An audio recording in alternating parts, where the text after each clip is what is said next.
על המחשב, למה? למה? חכה. תסור את המסך. וואי, למה זה עושה חיים קשים, יאללה? מה זה לעשות קקים בשירותים?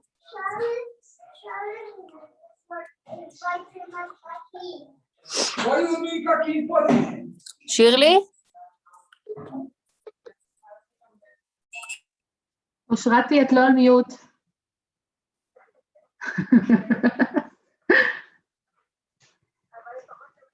כן, כן, תעבירי למיוט.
Good evening, everyone. The time is 12 minutes to 8 o'clock on a Sunday night, and it feels like in Johannesburg that winter has actually arrived.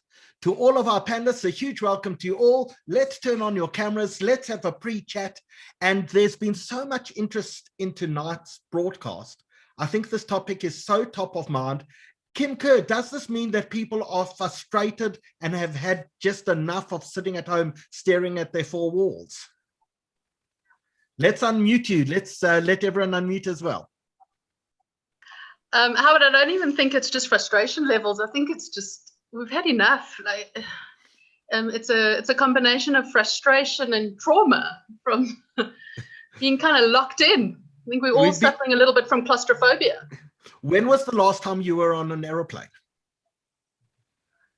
I think about 4 months before lockdown. I was in the Isle of Man. Okay, that's an interesting place to be. Ros Bookris, you spend a lot of time on airlines. You are a country manager for Aliyah in South Africa. So when last did you get on a plane? I was on a plane in February last year, just before the lockdown. Sorry, Ros, it was great, but sorry, Ros, we have to stop the other use of internet in your home at the moment. We just can't hear you. You keep on freezing. But that doesn't mean to say that we can't speak to Dr. Anton Meyberg. Anton, how's it? How's it, guys? How are you? You looked very cold in your broadcast this morning. I was freezing. It's a cold morning. It clearly has been. Does that mean flu season may have begun, or do you think we're going to avoid flu season again this year like we did last year? We're not avoiding it. We're going to see all these other funny viruses, the respiratory syncytial viruses, adenoviruses, all these little viruses that our kids are going to bring home, and we're going to see them all. So we're not going to be spared from them this year. I was talking to someone earlier, and they've got kids at King David, and they tell me like a kid arrived at King David waiting for the results of their PCR test to see if they had COVID. I mean, what more can we do to educate people of how you actually behave and how you protect the people around you, and not to do such stupid things? It's the parents, it's not the kids. Yeah, the problem is that parents are too scared to tell people. They don't want people to know in case that their kids can't go to school in grade 4 and then they won't become rocket scientists, you see. Well, you know, we've seen some of the rocket scientists. We saw Elon Musk last night on Saturday Night Live. I don't know if you watched him. With shame, he dragged out his poor sweet mother from Pretoria and told her that he was going to give her Dogecoin for a Mother's Day gift, and Dogecoin's value dropped 23% as a result of that little crack. But tell me, holiday-wise, you have been away. Have you gotten on an aeroplane since COVID began? I have. I got an airplane for the first time in a year and a half. I got an airplane 2 weeks ago. I went to Durban. And I wore a mask and a visor, and I said the Shema twice, because boy, oh boy, it's people just do what they want to do on the planes at the moment. No one wears their masks. They don't wear this, they don't wear that. So, you know, the truth is, I'm actually not worried about the planes in general, because the filtration systems are generally good. And if people are wearing the masks and you don't eat and you don't drink and you wear your own stuff, you should be safe. And give us advice if we do fly, what mask should we actually use? So the ideal mask would be either a surgical mask or an N95 or K95 mask together with a visor. And don't eat and don't drink. Okay, Ross, I'm going to ask you to please mute yourself. Sorry, we can hear you. Great, thanks. So sorry, just to repeat that again, because we had a bit of interference, just tell us which masks you wear plus a visor. So the general mask wears a surgical mask plus a visor. If you are lucky enough to get a K95, N95 masks, those are the best masks to wear together with your visor on the plane. And if they walk down the aisle and offer you tea, coffee, water, food, just say no, don't take your mask off.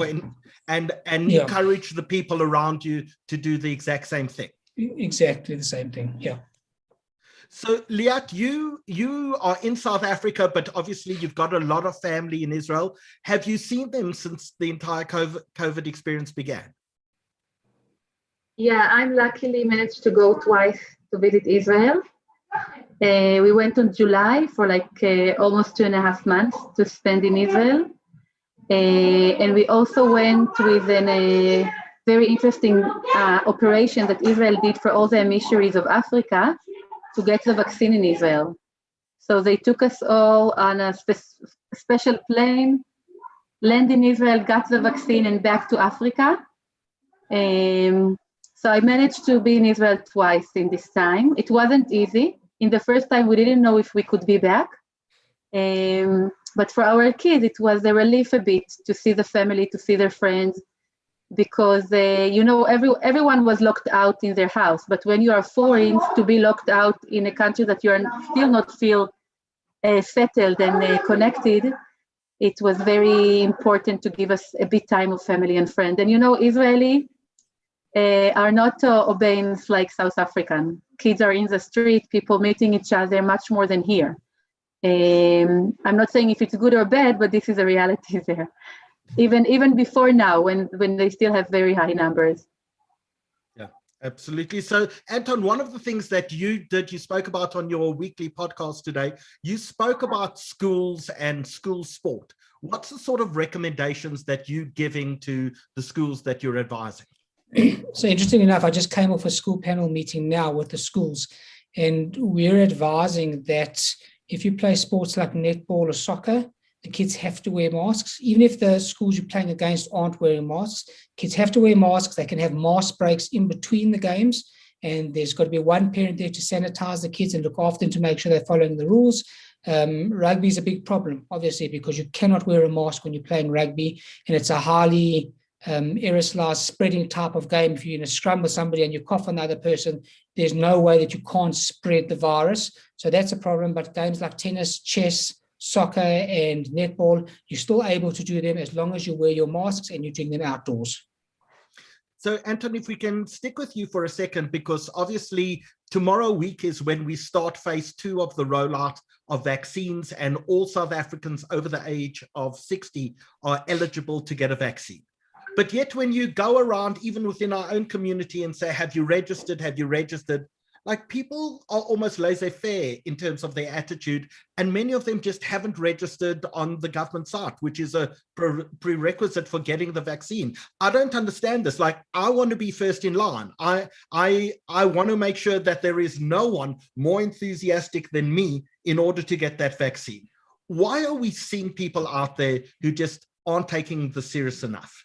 I think because people are despondent. People have seen what's happening. People are seeing that this has been rolled out really since the beginning of February. And only now are we starting to hear that the vaccines are going to be available, hopefully on the 17th of May. Yet we've heard that there's about 350,000 or 320,000 Pfizer vaccines that have been delivered. But what happened to the extra million Johnson & Johnson vaccines? What's happening to the extra 325,000 Pfizer vaccines that are supposed to come this week? The education or the message coming across from government at the moment is very slack.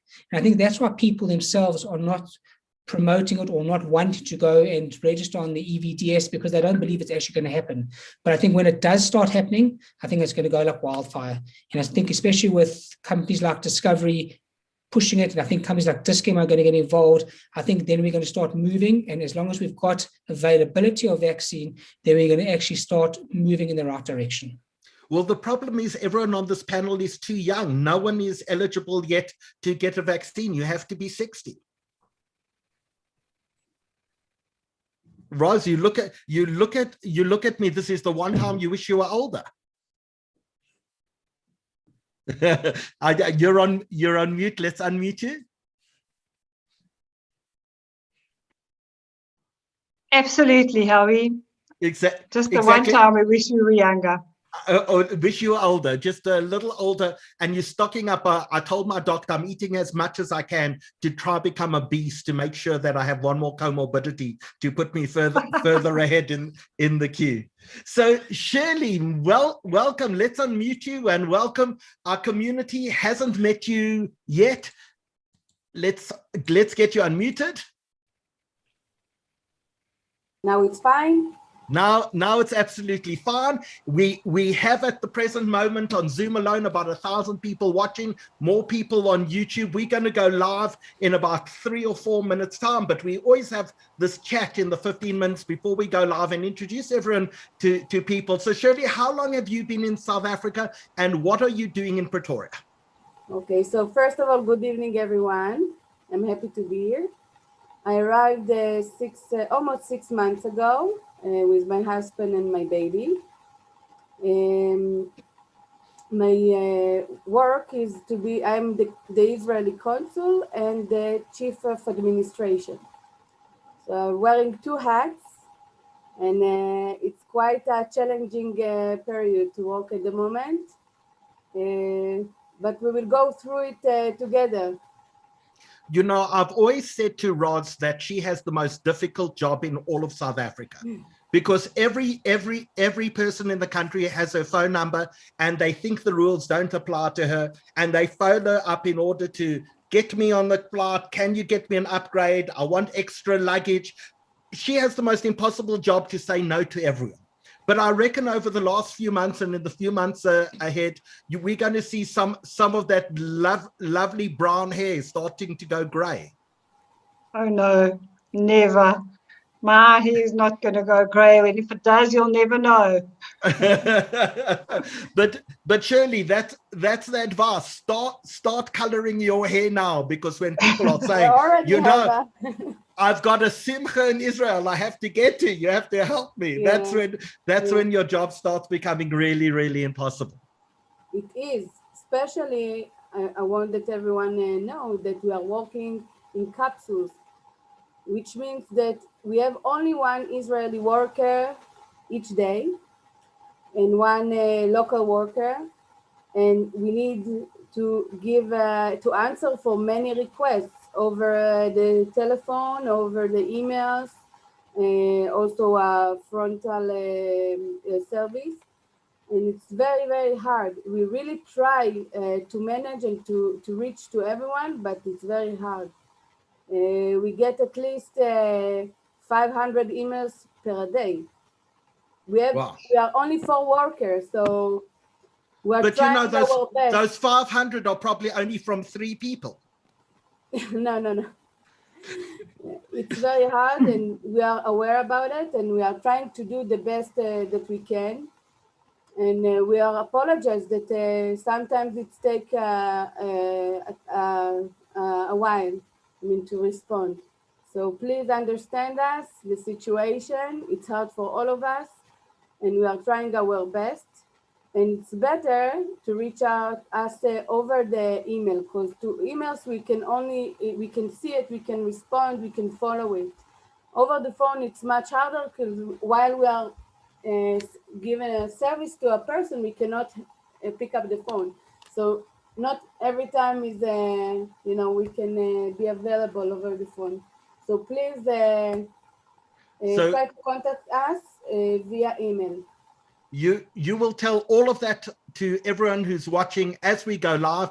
And with it, I'm going to ask everyone just to turn off your cameras and your sound. We're going to do some introductions and we'll call you back one at a time onto our Zoom broadcast. So Shirley, if we can get you to mute yourself and turn off your camera. And the time has just gone 1 minute past 8.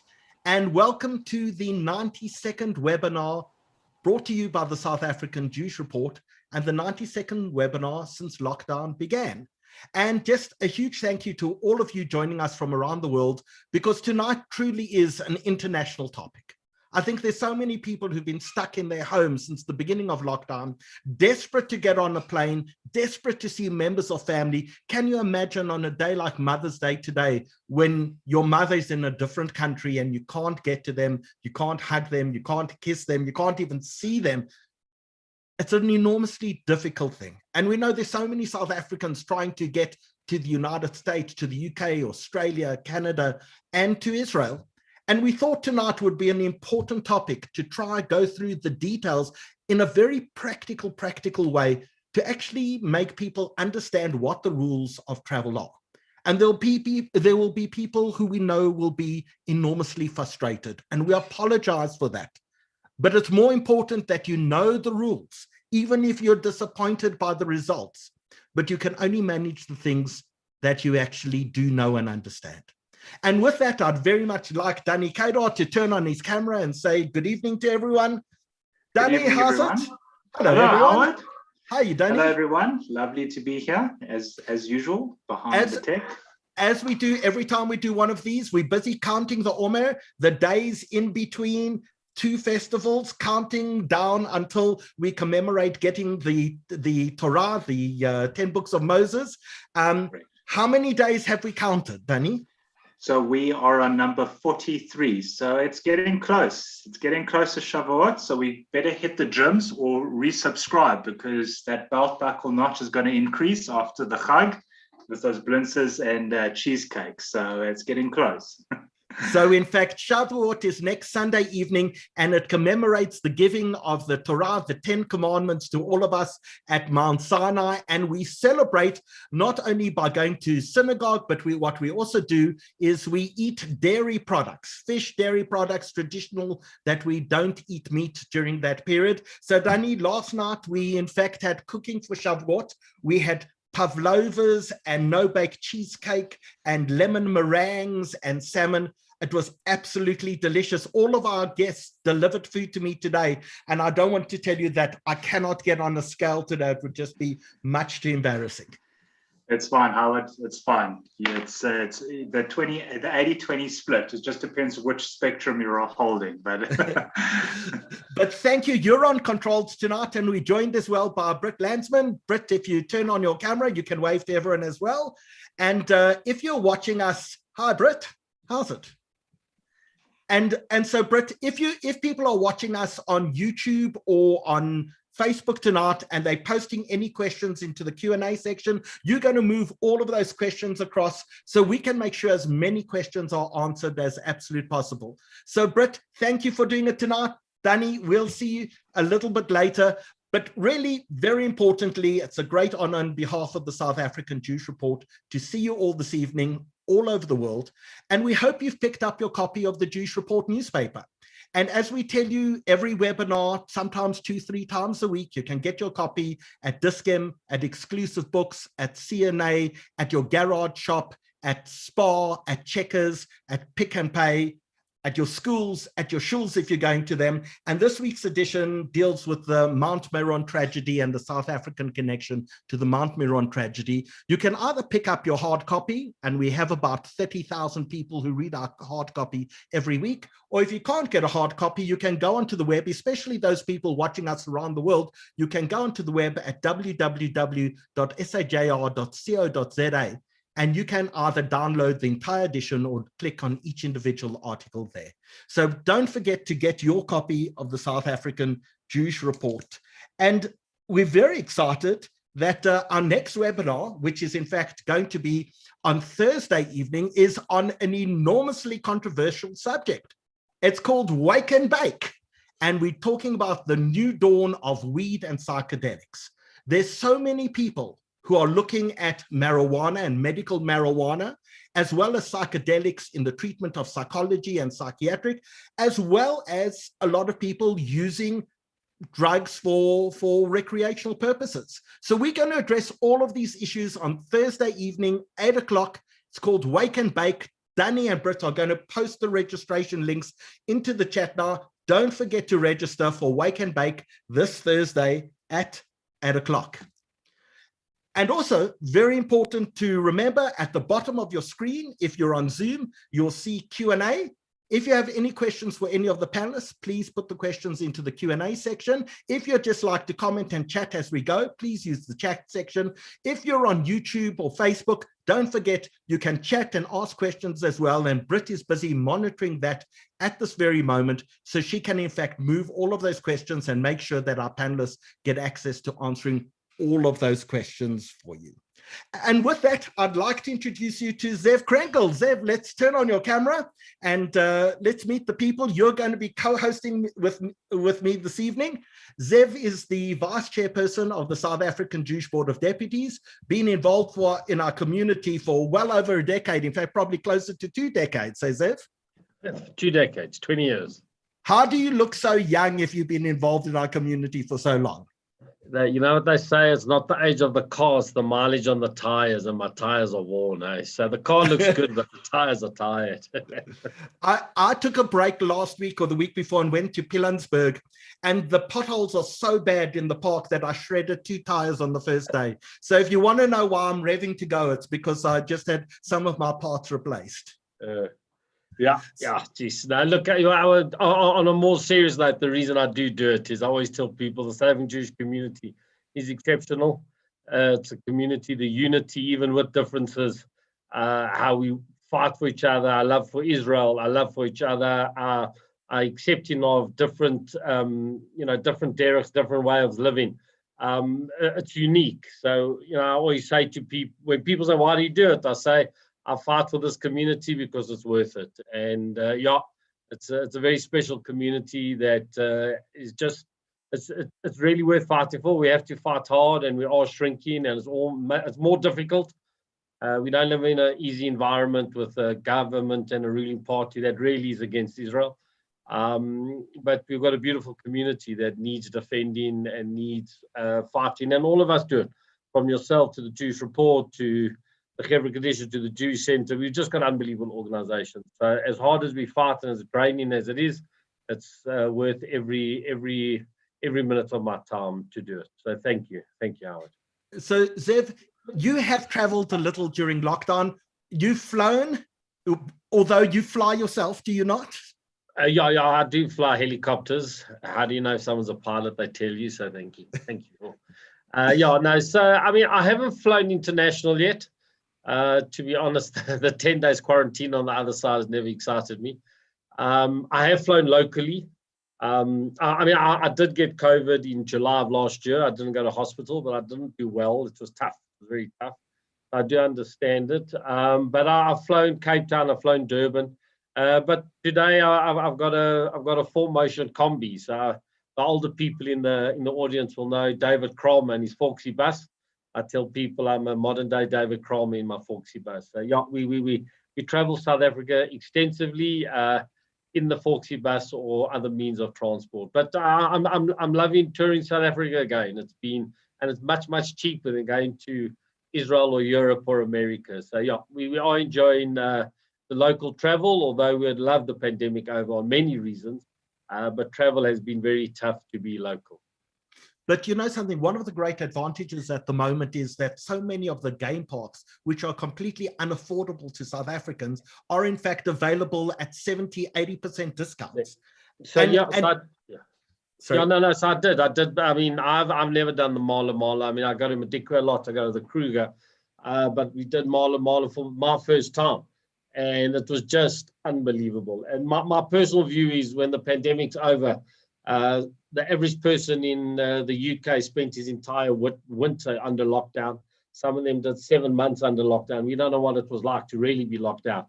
So I tell people, when those flights open up, you're going to wait 5 years to get into our game park. So while we can still afford it, and while there's still room, and as long as it's safe, on the pandemic side, I encourage everyone to do it. The game parks are unbelievable. And the sightings you get into the Kruger, I was there this morning. I mean, they're just unbelievable. So not many upsides. I always tell people nothing for me is worth the pandemic, the loss of life, the trauma, the breaking up of families.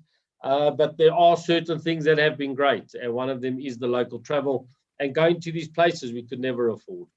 Well, Zev, one of my favorite places is in Gluli Safari Lodge, at Kruger Park, at in fact the Numbi Gate, and they're one of our sponsors this evening. So Danny, quickly show us a quick video, and I do recommend to anyone, if you haven't been, there's a special on at the moment, 1,950 Rand per person per night, dinner, bed and breakfast in a luxury safari camp at Mdluli at Kruger. It is truly one of the most amazing experiences you'd ever have. Danny, let's see their video.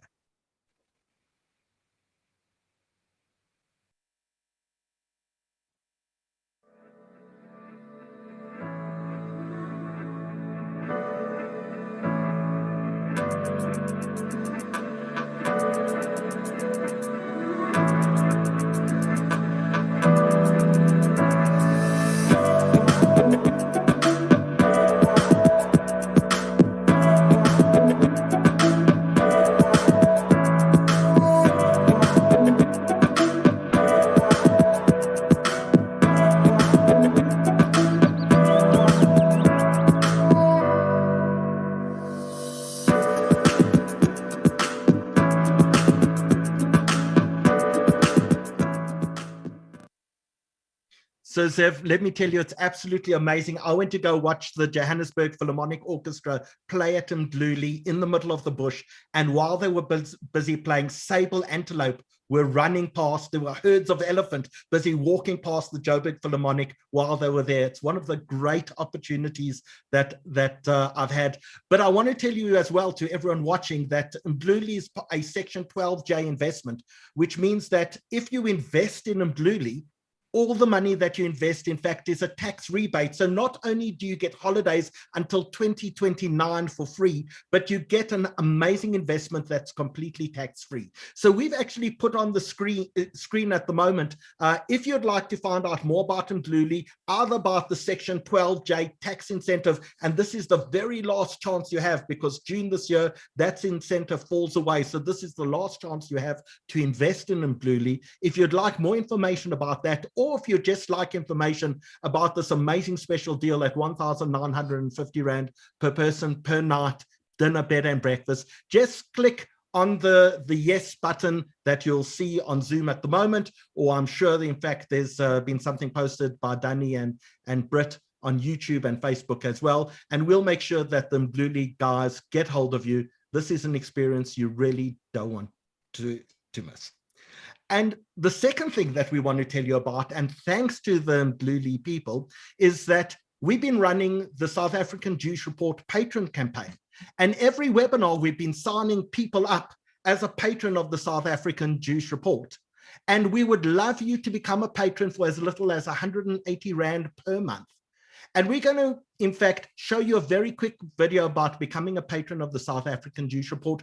And for people who sign up tonight, one person who signs up tonight, we're going to do a draw and give them 2 nights for 2 people, midweek, dinner, bed and breakfast at Mdluli Safari Lodge as well. So Danny, let's quickly see a video of the South African Jewish Report patron campaign, and then we'll talk about signing people up and getting someone as a winner.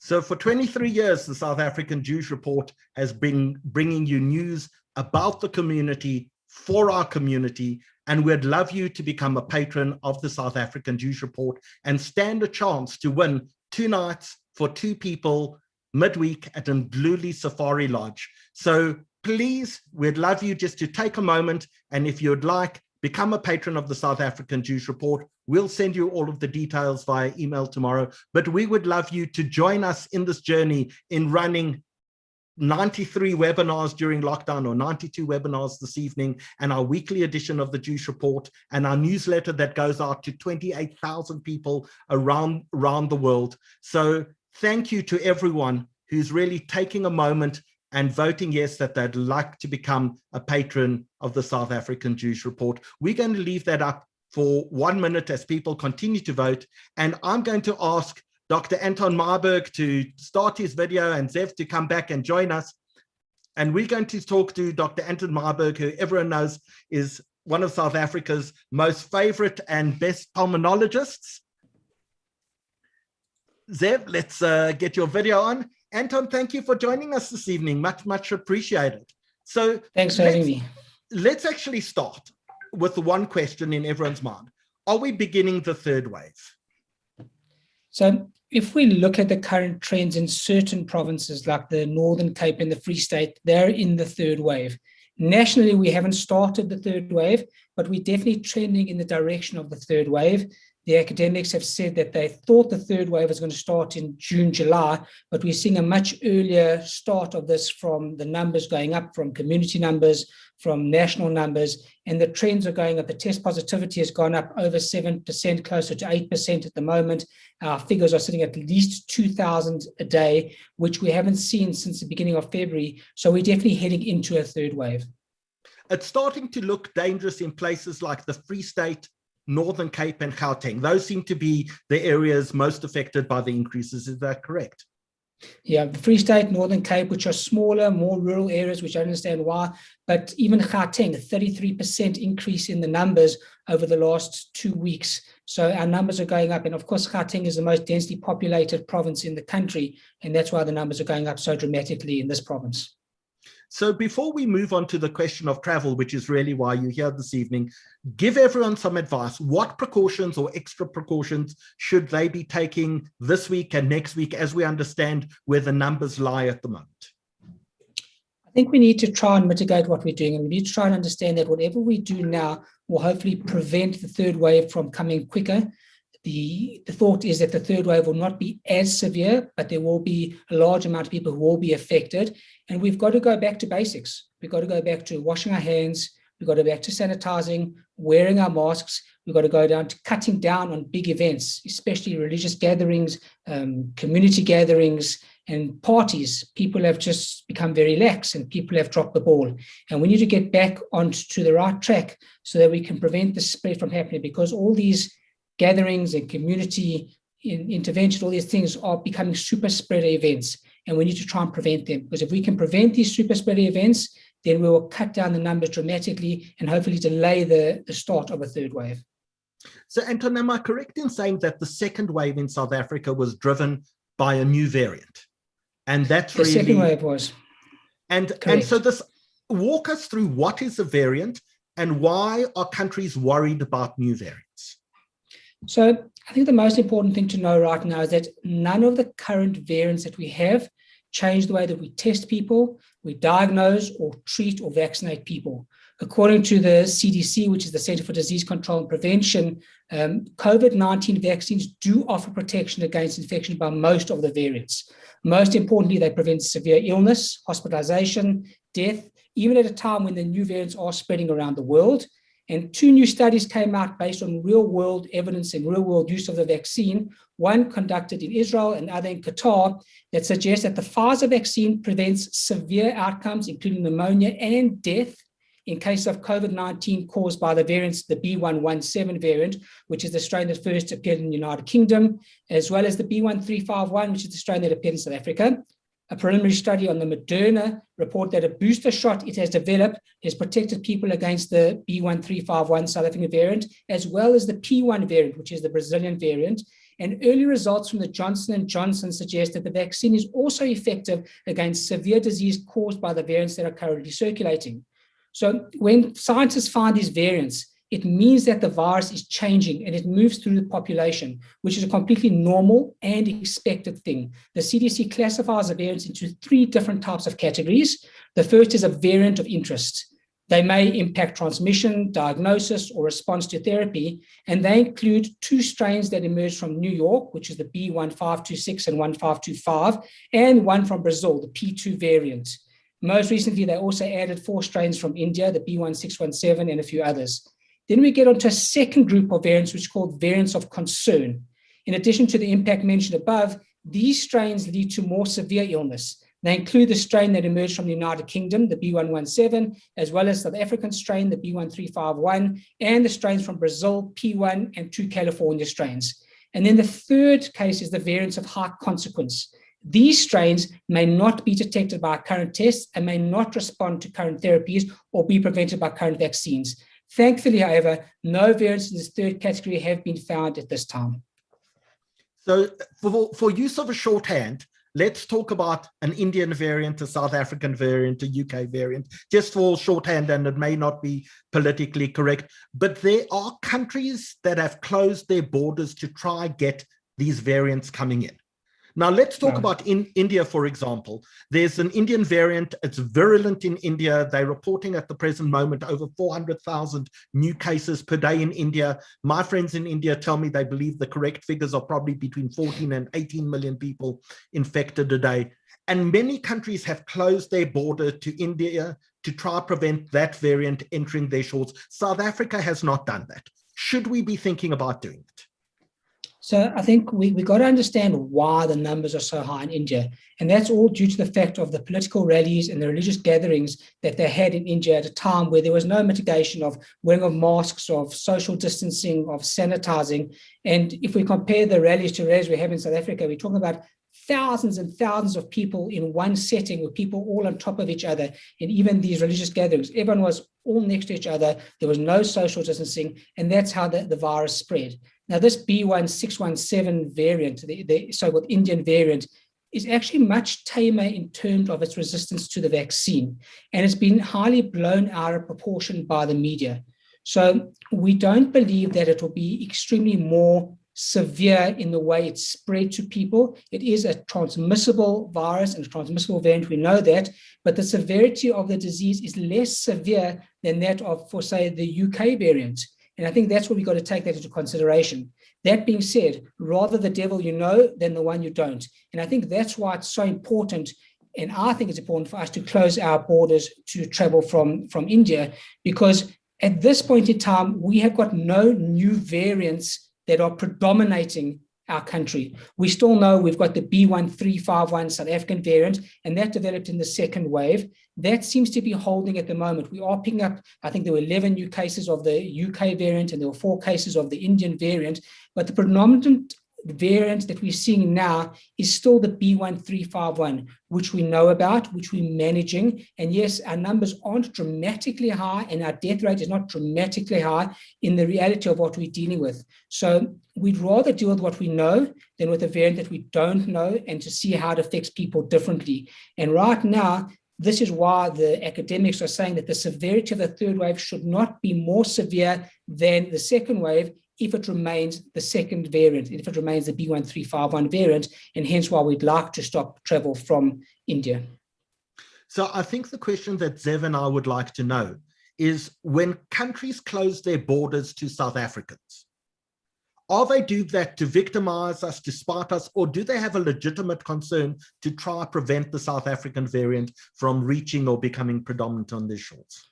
Look, I think that Israel has taken an extremely cautious approach to reopening their borders and to international travel, and for good reason. They're obviously worried that they don't want a new variant in their country. They've done so well. I mean, 0.1% of 9,000 tests are currently positive, with about 1,200 active cases in the country, and the majority of the population having been vaccinated. So they've just won the war, essentially. Now, why do you want to take another variant and bring it into your country and expose people to a different variant? We know that the real world data shows that the mRNA vaccine and the Novavax should be effective against the B1351 as well as the Johnson & Johnson, but they don't want to put themselves in a test to see if it does really work.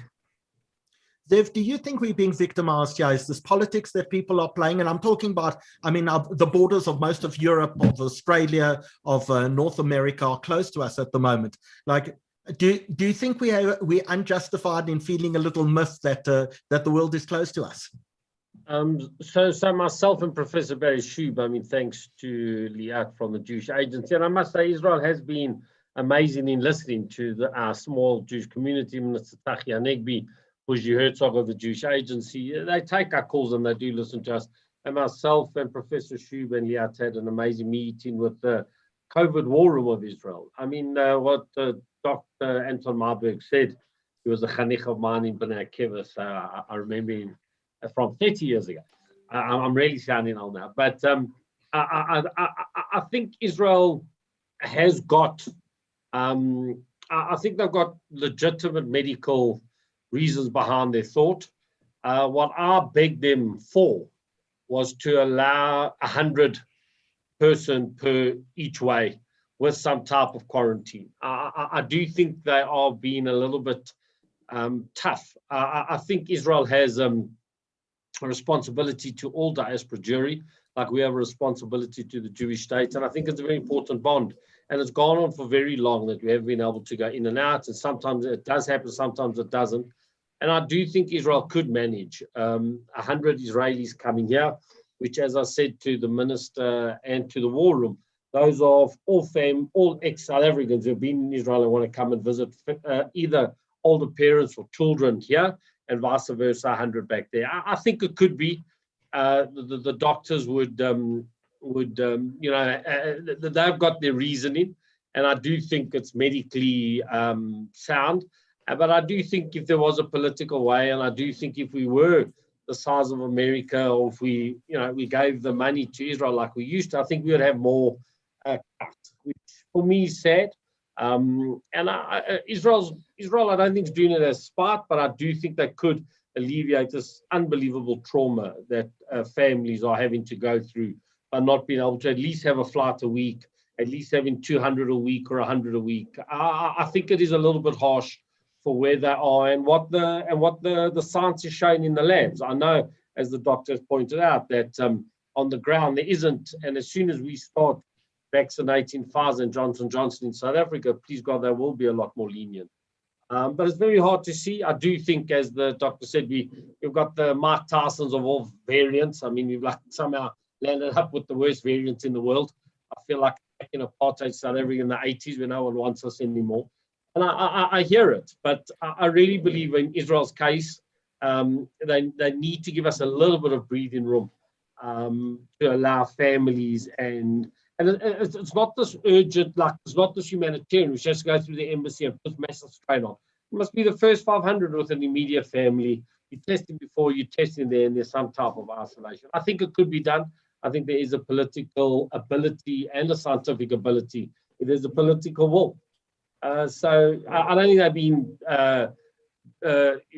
terribly harsh on us, but I think they could be easier on us, and hopefully they will. Hopefully in the next 7-8 days, they will alleviate some of those issues. I must say, I think once we start vaccinating people, and we can actually prove that the Pfizer and Johnson & Johnson in the general population prevents illness from the South African variant, I think then we've proved the point. But I certainly, from a foreign country perspective, I think I certainly understand why they're reticent, whether it's United States or UK or France or Netherlands or Israel or Australia. I certainly understand why they wouldn't want to risk their own populations just because we want to travel. But Anton, before we let you go, there's one really important thing, and that is there are many in our community who are eligible to have signed up to receive a vaccination. And in fact, tomorrow, 1 week, we start vaccinating people over 60 in South Africa. And there's some people who haven't yet signed up to get a vaccine. So Danny, you put up on the page for vaccinations on the screen now. I'm going to ask you to, in the chat, on both YouTube, Facebook, as well as on Zoom, to put in the enrollment thing. If you're over 60 years of age, Anton, are we recommending that every person watching above the age of 60 years old signs up and enrolls to get a vaccine, because they're starting next week, Monday? You want to be head of the queue when this happens. We want our entire community vaccinated. And not only that, if you're watching, help your parents, help your neighbors, help everyone you know, and encourage them to get a vaccine. Anton, what do you think? I don't think we're only recommending, I think we're imploring everybody over the age of 60 to register. We have to get vaccinated. We have to contain this virus. We want to travel. We want to get back to some sort of normality. We want to get life back to what we knew as how it was. So yes, I think the reticence comes with people having not actually had faith in the government anymore, because this vaccine's been rolled out since the beginning of February. And now we're sitting in May, we're going to the middle of May, and people actually don't believe it's happening, but it is happening. We've seen that the Pfizer vaccine has been delivered, 300,000 of those have been delivered. We've seen the Johnson & Johnson, the Sasonki trial, and they're carrying on with the Johnson & Johnson, even though the Sasonki trial has ended, and we're awaiting more Pfizer vaccines to be delivered. So take the opportunity, take it now, get vaccinated. Let's get this moving so we can get back to some sort of normalcy. So in fact, it's rolling out. It's rolling out next week, Monday. Only about 480,000 people in South Africa have registered. There are 5.2 million people eligible. So if you register now, you literally within the next few weeks could very well get your vaccine. So don't have it just as if before we come to you, and I will come to you in 1 second.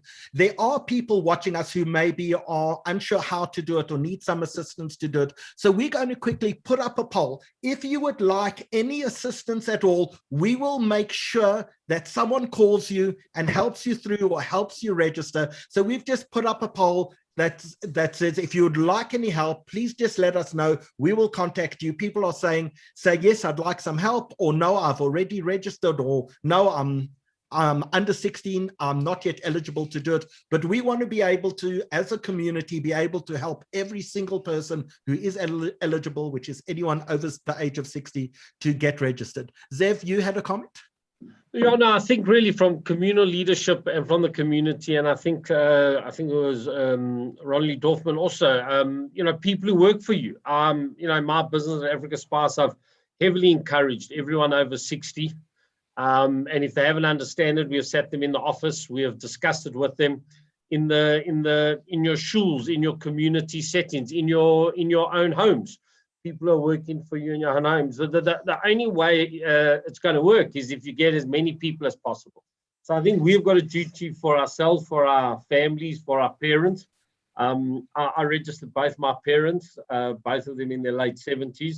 But I think it's more than that. I think it's colleagues, I think it's family, and I think it's employees, and I think it's employees directly as your employees who work directly for you, and then in businesses. The more we encourage it, the more chance we have of losing less people of our community and less people in our country. So to those people who've asked for some assistance, we'll get hold of you tomorrow, and we'll make sure that we actually sign you up and help you with that process. Anton Meyberg, thank you so much for joining us this evening. Always a great pleasure to see you. Thanks. And Zev, before we get on to speak to Kim Kerr, we've got a video to show you from a company called Call Out. And what they will do is, if you need a PCR test before you travel, Call Out will actually come to your home and do your COVID PCR testing for you.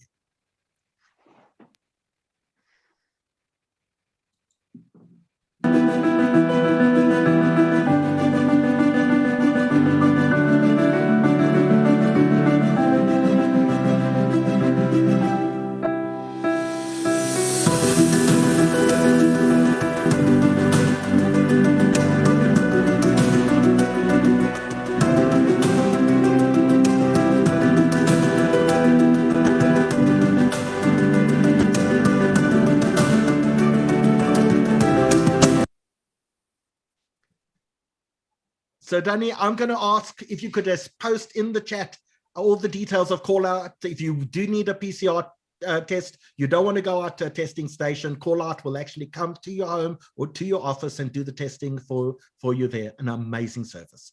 So Kim Kerr, welcome. Lovely to see you. You are in fact one of the great heroes of our community. When lockdown began and South Africans were stuck all over the world, you in fact founded an organization that got South Africans to be able to travel back, and people stuck in South Africa to go back to your home. You helped hundreds, if not thousands and thousands of people during those early stages of lockdown. Yeah, so a little bit over a year ago, I joined an organization that had already been founded, and we were helping people. We got back roughly 22,000 people back into the country. And then it was kind of time for everybody to get back to work. We were all working as volunteers, and in early November, that's when I founded Community Circle Home SA. And we carry on doing it every day, every night, through the night. So Kim, give me an example. How many people call you on a daily basis to try and get advice because they're trying to get to Canada or the United States or Australia or somewhere in Europe? So I work full time, so I do try to ignore as many calls until I get home and after I've taken care of my family. So a lot of it's done early hours of the morning and late into the night. It's difficult to say. I think probably about 30 or 40 messages on Facebook Messenger, new messages from people that are stranded around the world. I also run quarantine WhatsApp groups in the UK. So a lot of those messages asking to join the groups and asking for help and asking for guidance. But there are almost 9,000 members on the group. And they're representing over 100 countries. So people are scattered. They really are. It's South Africans all over the world, or people who are trying to come in and out of South Africa. So Kim, in fact, I referred someone to you today. They were going to immigrate to go to Atlanta. They were leaving, I think, Monday or Tuesday. And it just so happened I heard via the wire that they were flying via Amsterdam to get to Atlanta where they were going to live. And I heard that and I said, I think you better call Kim because I think you have a problem. Explain to us, those people who are booking flights, first of all, the data changes on a day-by-day basis. So what you tell us tonight may very well be different tomorrow. But this idea that you can fly via anywhere to get anywhere is not correct. Speak us specifically, because we know KLM is flying to and from South Africa, but you cannot in fact transit as a South African or someone who's been in South Africa. You cannot transit to the United States through Amsterdam. Is that correct? So KLM is a difficult one because they're flying via Amsterdam. Amsterdam's law, the restrictions for access into Amsterdam is very similar to their transit laws, which is unlike most other countries. So once you've been in South Africa, you cannot transit the Netherlands unless you are traveling on an EU passport, a Dutch passport, or a Schengen passport, and can show that your country of final destination is that of your passport. So it's quite a tricky one. You can travel to South Africa, but then, people come there. It happens a lot. They fly from the States to South Africa via KLM, and then they're all ready to go, and they get to the airport, bags packed, car returned, they've said goodbye to their families. They wait in the queue and check in, and then they get to the front only to be told you're not eligible and you're not flying tonight. In that case, they do have a sister airline in Air France, and you can ask to move to Air France, but really people just need to be made aware of it so that they don't make the booking in the first place or can pre-organize changing their tickets to Air France. And this happens on a lot of airlines. There are quite a lot. I mean, when I look at the UK regulations, the UK have banned all direct flights. So there's no direct flights between South Africa and the UK in either direction. So that takes out British Airways, that takes out Virgin. And then when you've got flights from America that happen to fly via London to South Africa, those are going to get cancelled as well because of that ban. So even though you're looking up the US regulations, the UK regulations somehow seems to spoil the fun. And then because of other regulations, so Qatar, for example, you can fly on Qatar to South Africa from the UK, but once you've been in South Africa, you then can't fly back to the UK. Turkish is the same. On Friday, late Friday, we found out that Turkish Airlines can also now no longer fly to the UK. KLM, obviously, you can do in both directions, but again, only if you are on the correct passports. Air France, you can do in any direction. And Emirates, because of the UAE ban, is also not flying between South Africa and the UK. So Kim, first of all, the first piece of advice is you don't want to do this alone. You actually need a travel agent.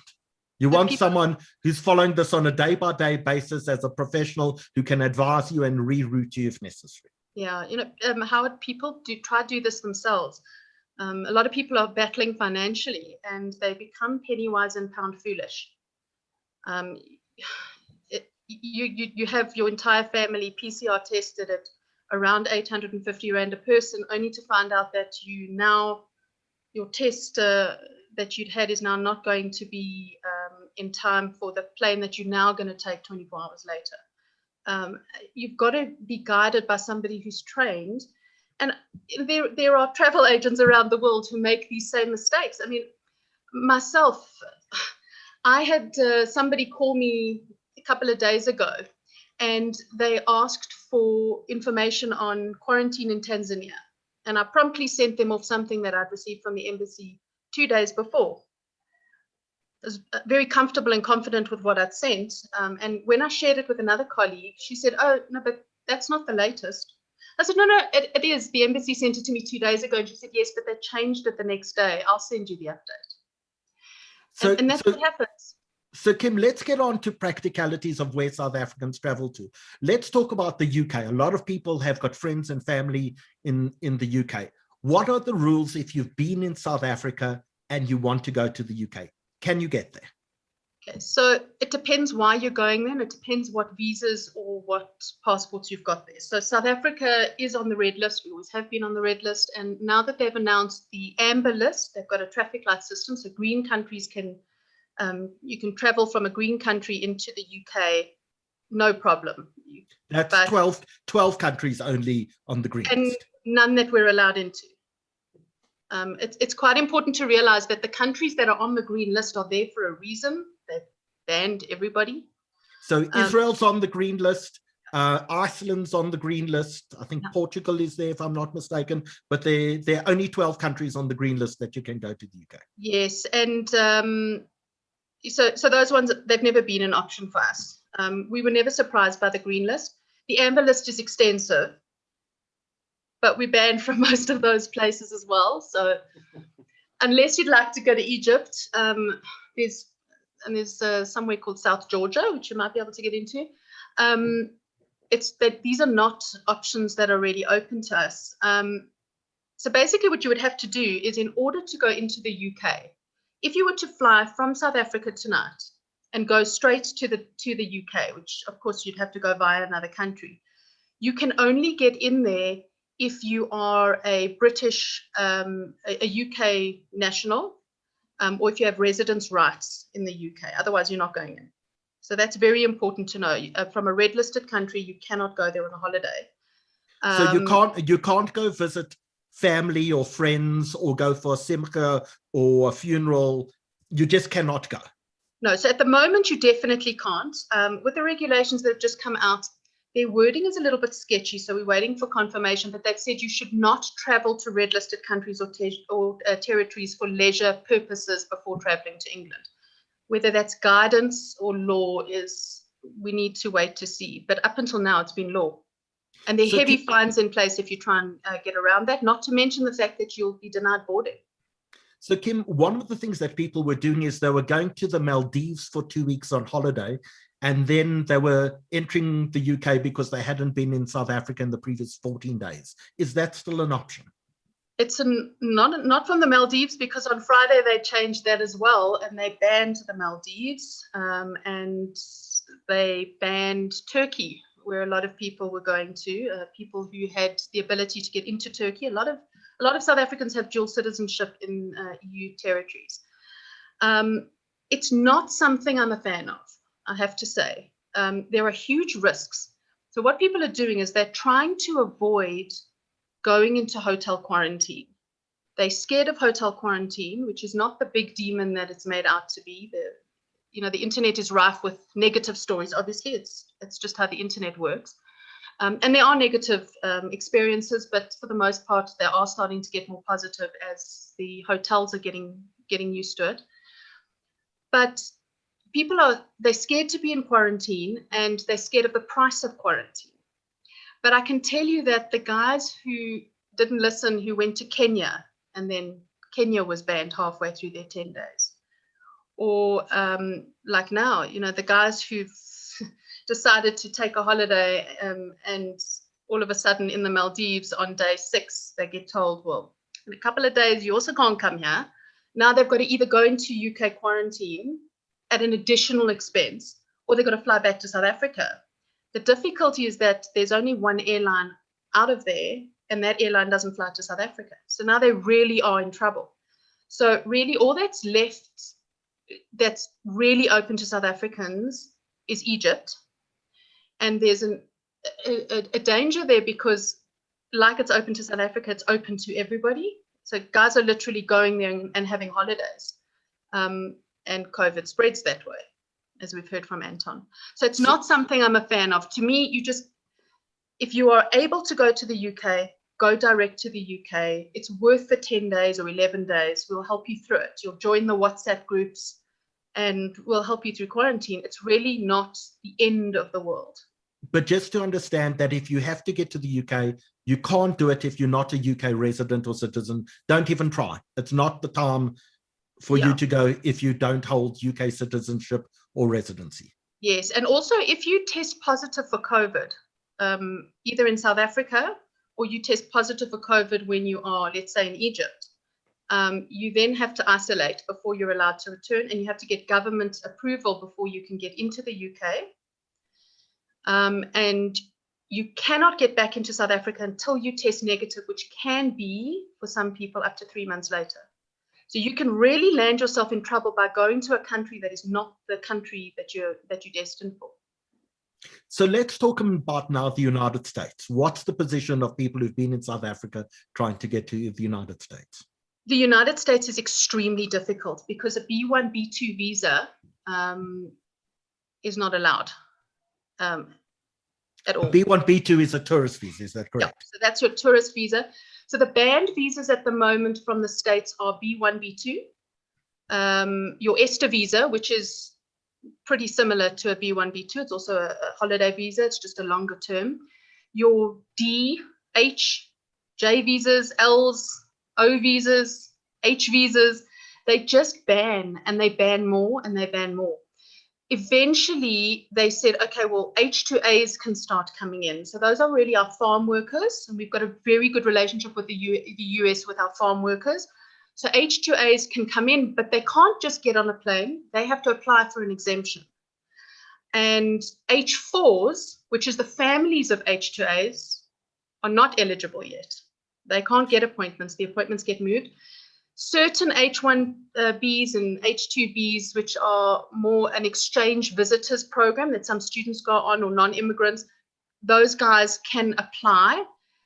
And then very recently, the student visas, the J1 visas, there was a proclamation to say that okay, those guys can come in, which affects a lot of our people. But people are misreading that, and they think, okay, well, I'm on a J1 visa, and the proclamation says that if you start studying in August 1st, you can come in. But people are misreading that. It means that you are eligible to apply for an NIE, and if you get to the airport without that NIE, you just don't fly. So really, the only way to get into the States, even on your B1, B2 visa, unless you are on an exempt visa, is to go to another country that is not on the red list, and it's not as extensive a list as the UK's list. It really isn't. A lot of people give us one or two examples of American green countries you can go to. Yeah, guys go to Namibia. A lot of people go to Mexico. If you've got a B1, B2 visa that you've been entering in and out, you can go to Mexico. So a lot of people are using the Mexico route because then you're just kind of a hop, skip, and a jump away from there. But let's say Zev wants to go visit his cousins in Atlanta. He cannot go on a normal tourist visa. That's completely out. Not even if he goes via Mexico or anywhere else. So Zev, I don't know if you've got any cousins in Atlanta, but you're probably not going to be seeing them this year. Yeah, I gave up on that a long time ago. So you can see them online, you say. Okay, let's talk about Canada. Do the same rules apply to Canadians? We always have hundreds of Canadians watching us. Okay, so Canada and Australia are quite similar. And where they're similar is if you're not a citizen or a permanent resident, the short version is you're not getting in. And both of them also allow, so they've got, like an Australian citizen or a Canadian citizen, permanent residence, an immediate family member. So that's your child, your dependent, your husband, your wife, etc. The only difference between the two is that Canada, you don't have to apply for permission for that, that exempt family member. They can prove that at the airport. You just got to get to the airport early to do that. Whereas Australia, you actually have to apply for an exemption, which is much more difficult to get. Then they both have quarantine when you arrive. Australia, you go into, I believe it's a 2-week, 14-day quarantine when you get into Australia. The cost of that, so you pay per room. And luckily, you've got 30 days to pay this, and you can apply for a payment schedule. You can only have a maximum of 2 adults and 2 children per room. And from 1 adult, you're starting at 31,000 Rand. And 2 adults, you get to 41,000. And when you've got 2 adults and 2 children, you're looking at 51,000 Rand. So you really have to want to get into Australia. Whereas when you go into Canada, then it changes. Sorry, so Australia, if I get permission and I go because I've got a parent or a child there, I don't have to be Australian. Is that correct? So it's not just a parent. That parent has to be your dependent. It's different. It's okay. So a dependent. You might be a child who's got a parent in Australia. It's not quite as simple as I can go and visit my mother. It's got to be, that person, I actually have to get to them. Okay. And then talk us through Canada quickly. Okay, and then for Australia, really, you can only fly Singapore Airlines. It's pretty much your only option. When we look at Canada, when you arrive, so you arrive with your test, like all of them, you have to get a test to fly. But then you get another test on arrival. It takes 3 days to get those results, and that has to be done in a hotel quarantine setting. Here you now get to choose your hotel, and that's the average for a 3-night stay is around 12,500 Rand per person. You also have to show, in order to get into Canada, that you're going to be there for more than 15 days. But that's not such a big deal considering you spend 3 days there in quarantine, and then you do the remainder of your 14 days quarantine in self-quarantine at a home or a hotel or something like that. And if you're checking in and you can't show where you're going to be doing both of those quarantines, you will be denied boarding. So it's not like after 3 days you can go to the Niagara Falls. No, you're going from a hotel probably into someone's home, and for the next 14 days you're stuck there. Yeah, with fines up to imprisonment. I mean, for breaking laws. They've actually, they start, if you don't go into hotel quarantine, the fine is around $5,000. So they're quite hefty. So Zev, South Africans aren't so good at following laws. We don't think anyone ever gets fined. But in Canada and Australia, you actually really will get fined. Yeah. Don't play with the law. In Africa, the laws are, I always say it's a negotiable. But when you go to Canada and America, and even for that matter, Europe or England, don't play with the law. I mean, I think what Kim's saying, and also I can only appeal to the community, is the reason these countries have put these regulations in is because it's actually there's health risks to their own population, to their own people. We heard from Dr. Meyberg that we have got a strain that is complicated. I mean, Professor Barry Shube, everyone said it. It's unfortunate this B351 has really complicated our lives to move around. So if you have to go, if you've got something urgent, I think every single country has understood the importance or the urgency of dying parents, sickly parents, big issues. And I think they do make very, very difficult, but you can do it. But if you don't need to go for an urgent reason, enjoy the Zooms, enjoy the online calls, and wait for us to get vaccinated and wait for them to open it properly. Because trying to work around the system like we like to do in South Africa can get you really in trouble. But I think it's the spirit of the law, and the spirit of the law of these overseas countries is they trying to get their own communities and their own countries herd immunity. trying to push out the virus. We are late vaccinating, unfortunately. But I think we've got the 2 correct vaccines for the variant we've got. So I don't think, it wouldn't have helped if we had had the AstraZeneca, but you can understand the UK. The UK's variant, the UK main vaccine is AstraZeneca. And if we come along and all of a sudden our variant breaks through their vaccination program, I mean, they go back, they can go back 6 months, which is a lifetime in this pandemic. So I just think all the rules currently are not absolutely outrageous, and you can actually see from our own governments not fighting them. I mean, the president and our foreign minister at the G7, and they didn't push the issues. They're pushing the issues of the patents on the vaccines, but they're not pushing these issues because these are based in science. So we just have to have, as a community and friends, just we're 3-4 months from hopefully being on the yellow and green list. So, if you have to urgently go and do it properly, do it the correct way, sit in the quarantine and go and see the loved ones you have to see. And if not, just wait. Wait till it opens. We all love the Maldives idea, but we all knew it was a bit of a schlinter deal, which now the loophole's been closed, It's, I think that's what's so important here to realize is that, so the UK, they do have a loophole that some people are trying to take advantage of, and most of them are, some of them are winning. When you win, it's a sensational holiday. When you lose, it's traumatic.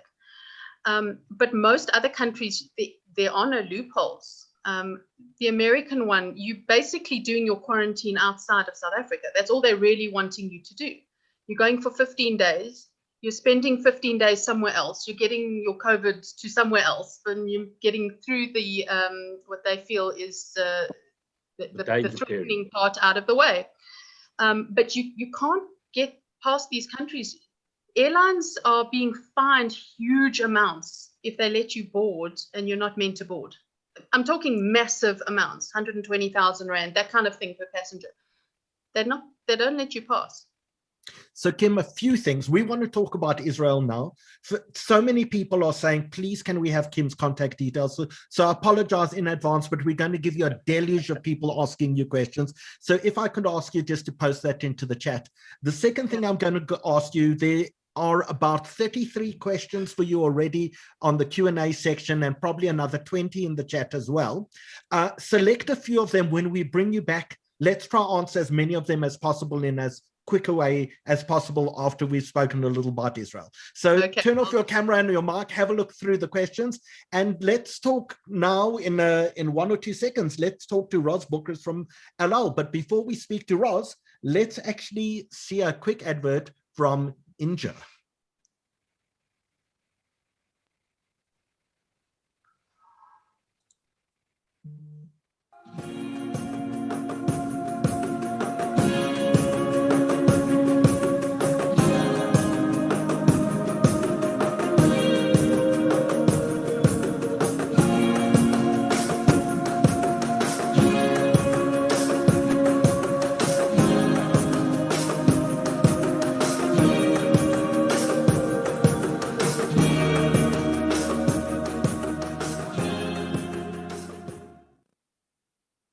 So Inja are the passport experts. If you're looking to get citizenship of a European Union nation, Inja, give them a shout and talk to them about getting Lithuanian passports specifically. So if you'd like someone to contact you from Inja and look how you can get a European Union passport, this is the moment. We've stuck a poll up. Just click there and a representative from Inja law firm will get hold of you, and you can take your citizenship application to get a European Union citizenship through Lithuania. And with that, as people do, we'll leave that up for about another minute or so. Ros Bookers, head of LL South Africa, a big welcome to you. Thank you. Thank you, Howard. Thank you for having me.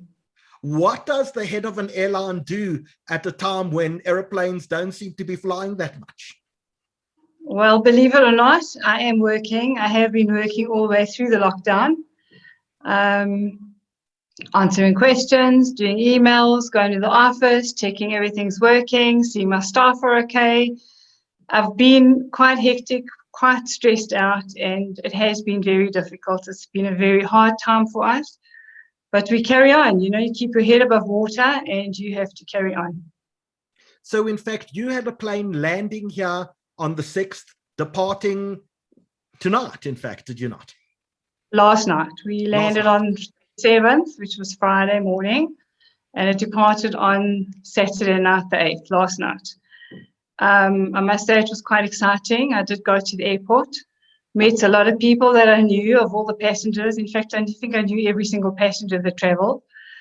It was such a great feeling to see that tail landing and being there.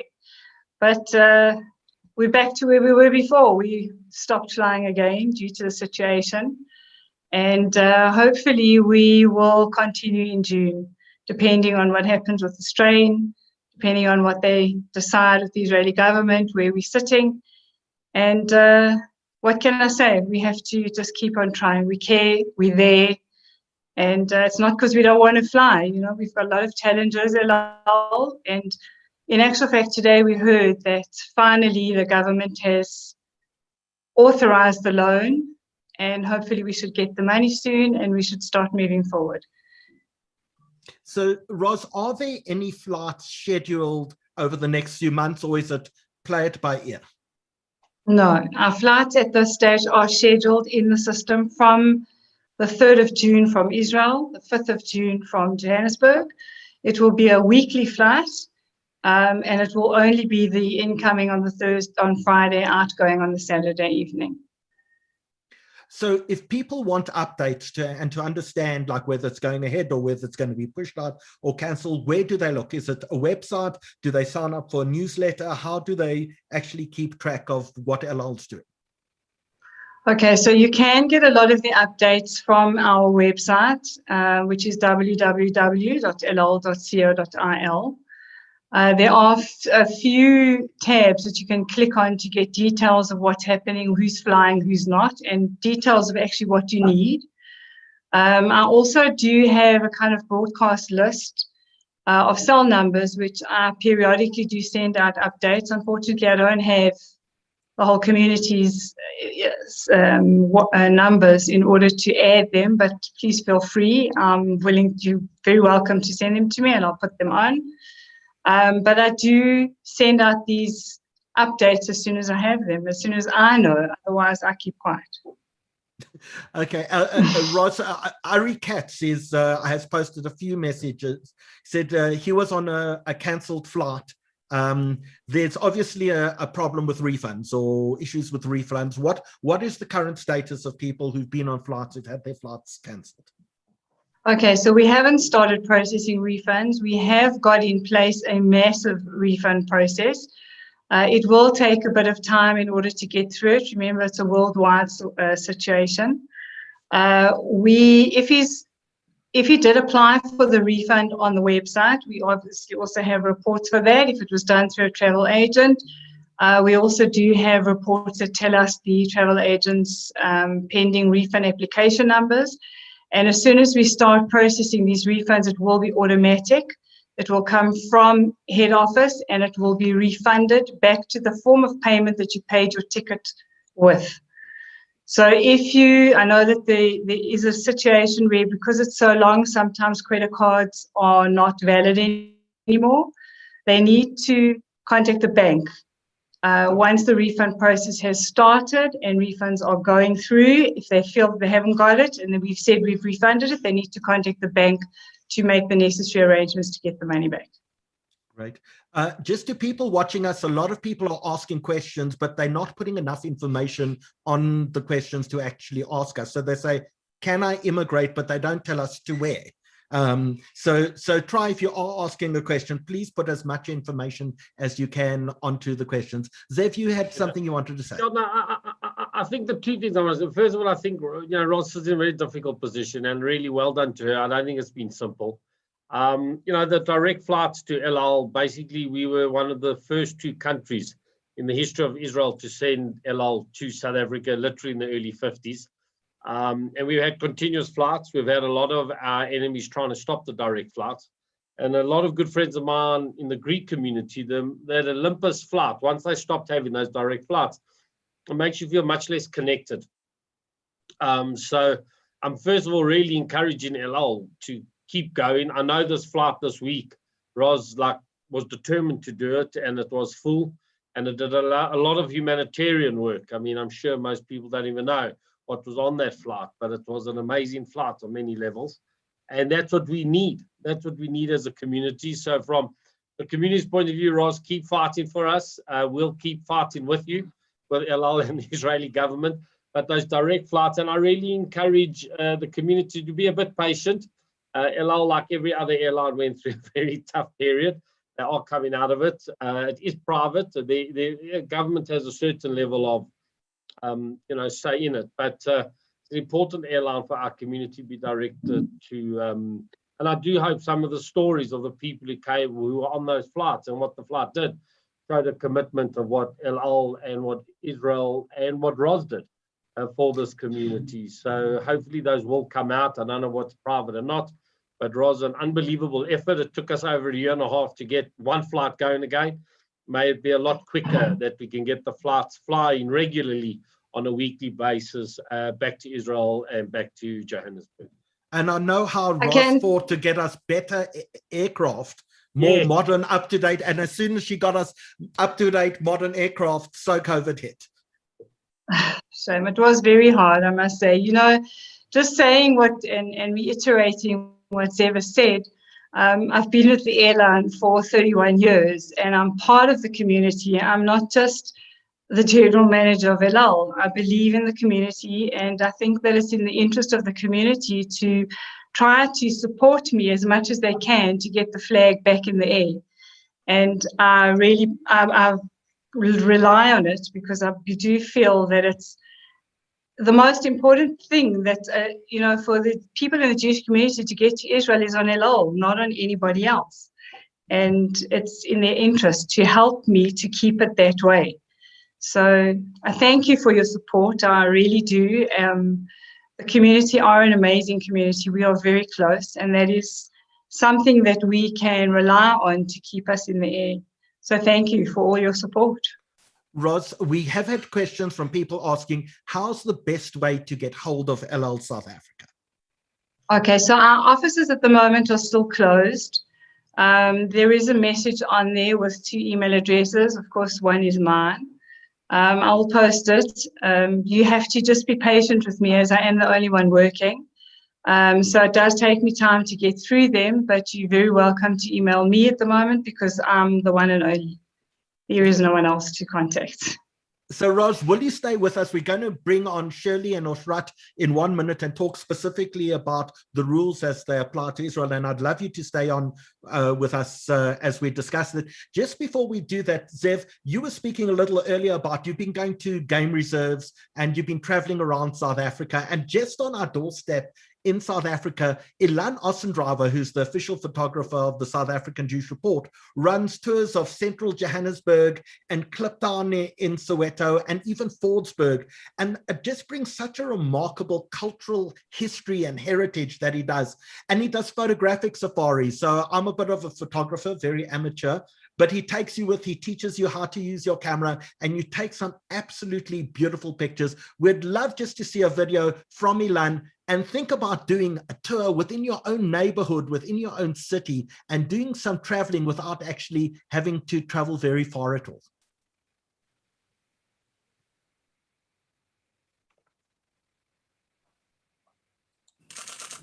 Hi, I'm Ilan Ossendriver, the official photographer of the South African Jewish Report. If you're stuck at home and unable to travel at the moment, want to think of a tour of your own city, Johannesburg and even Soweto. I run a business called Tour Soweto, and I can take you on a photographic journey like you've never experienced before. So look at the different kind of photos and images and culture that I can introduce you to. So come on and enjoy me on this photographic trip.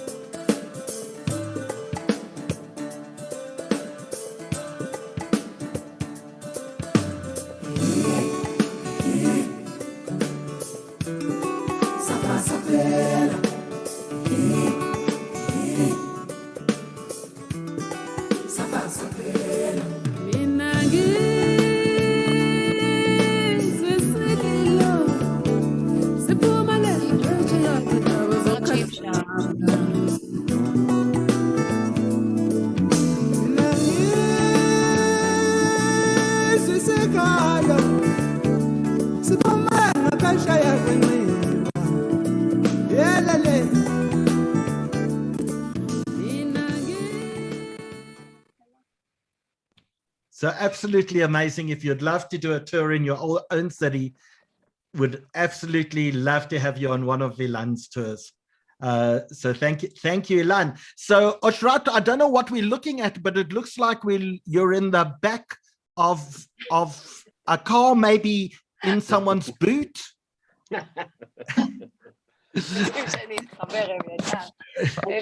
So Shirley, welcome. You're the Israel consul in Pretoria. Okay, I'm going to mute Oshrat because everyone's listening to her crackling and I don't know what else she's doing. Liat, you head of the Israel Center. There have been a deluge of emails, phone calls. Shirley, you tell me you get up to 500 emails a day of people asking questions about going to Israel. So let's start off with the basic rules that apply. Can South Africans or people who have been in South Africa, can they currently go to Israel as tourists? The answer, first of all, good evening, everyone. I'm glad to be here. There are new regulations since the 3rd of May. So no foreigners can enter to Israel from 7 countries. One of them is South Africa. So all the permits that was given before the 1st of May are not valid anymore, and you need to apply again. Now, for tourists, the entry to Israel is prohibited, but only in humanitarian cases, if it's funerals, or if it's a residence, a permanent residence, that the center of their life is in Israel, or diplomats, can only those people can come to Israel. The humanitarian cases or emergency cases, you need to send us an email. It's mentioned in our website, the consular service website, and then we send it to Israel, to the headquarters. They checking it and they approve it or not. So this is the procedure for now. So Shirley, let's actually talk about, so tourism is out. No one's going from South Africa at the moment to Israel under any circumstances because they want to lie on Tel Aviv beach or they want to go pray at the hotel. Only for unfortunately, permanent residents, diplomats, or humanitarian cases.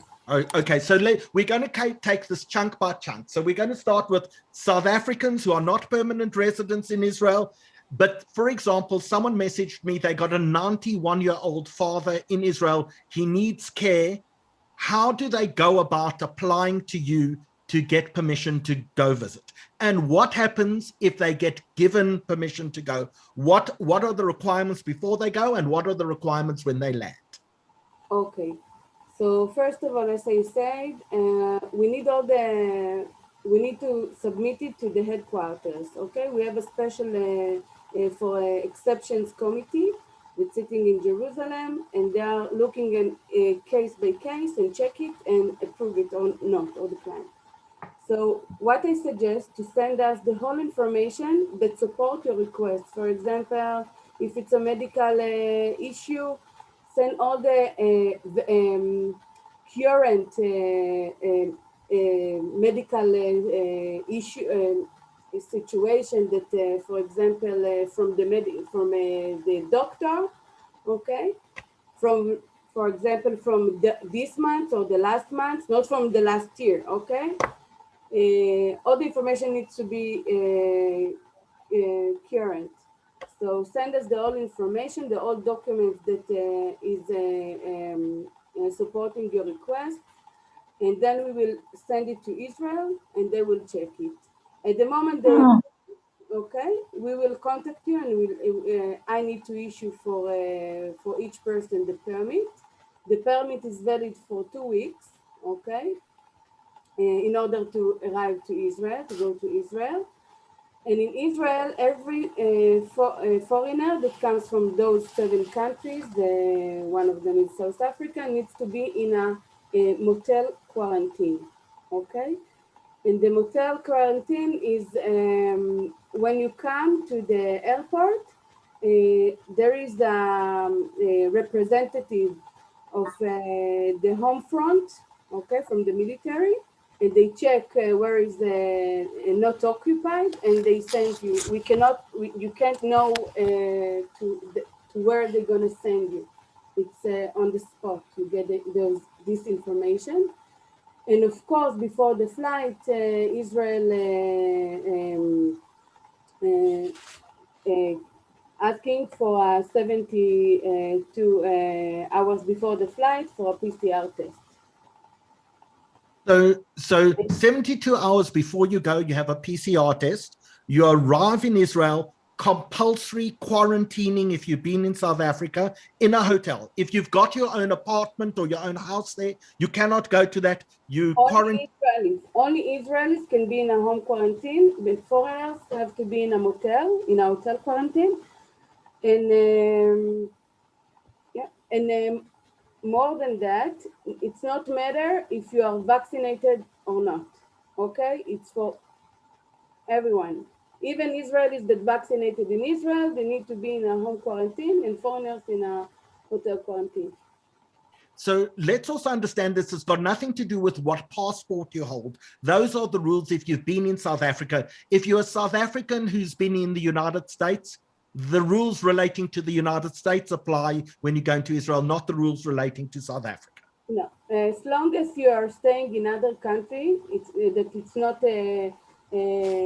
tagged as a red country. If you stayed 14 days in other country, like US or UK, so you can come to Israel after 14 days. Okay, so now let's talk about people who are Israeli citizens in South Africa who want to go back to Israel. What are the laws relating to that? Okay, every Israeli citizen can return to Israel and to stay as long as he wants. And if you want to go back to South Africa, well, let's talk about if you're in South Africa, you're Israeli, you want to go back to Israel. If you live in South Africa but are an Israeli citizen and you want to go back to Israel, then what are the rules that apply? You need to be in a home quarantine, okay? So PCR test before you go, 72 hours before your PCR test, you arrive in Israel and you have to quarantine for how long? But you can quarantine in your own home. You don't have to go into a hotel. Yes, in your own home, you can. I saw that there was a question about if I stayed with a friend's home or, other places.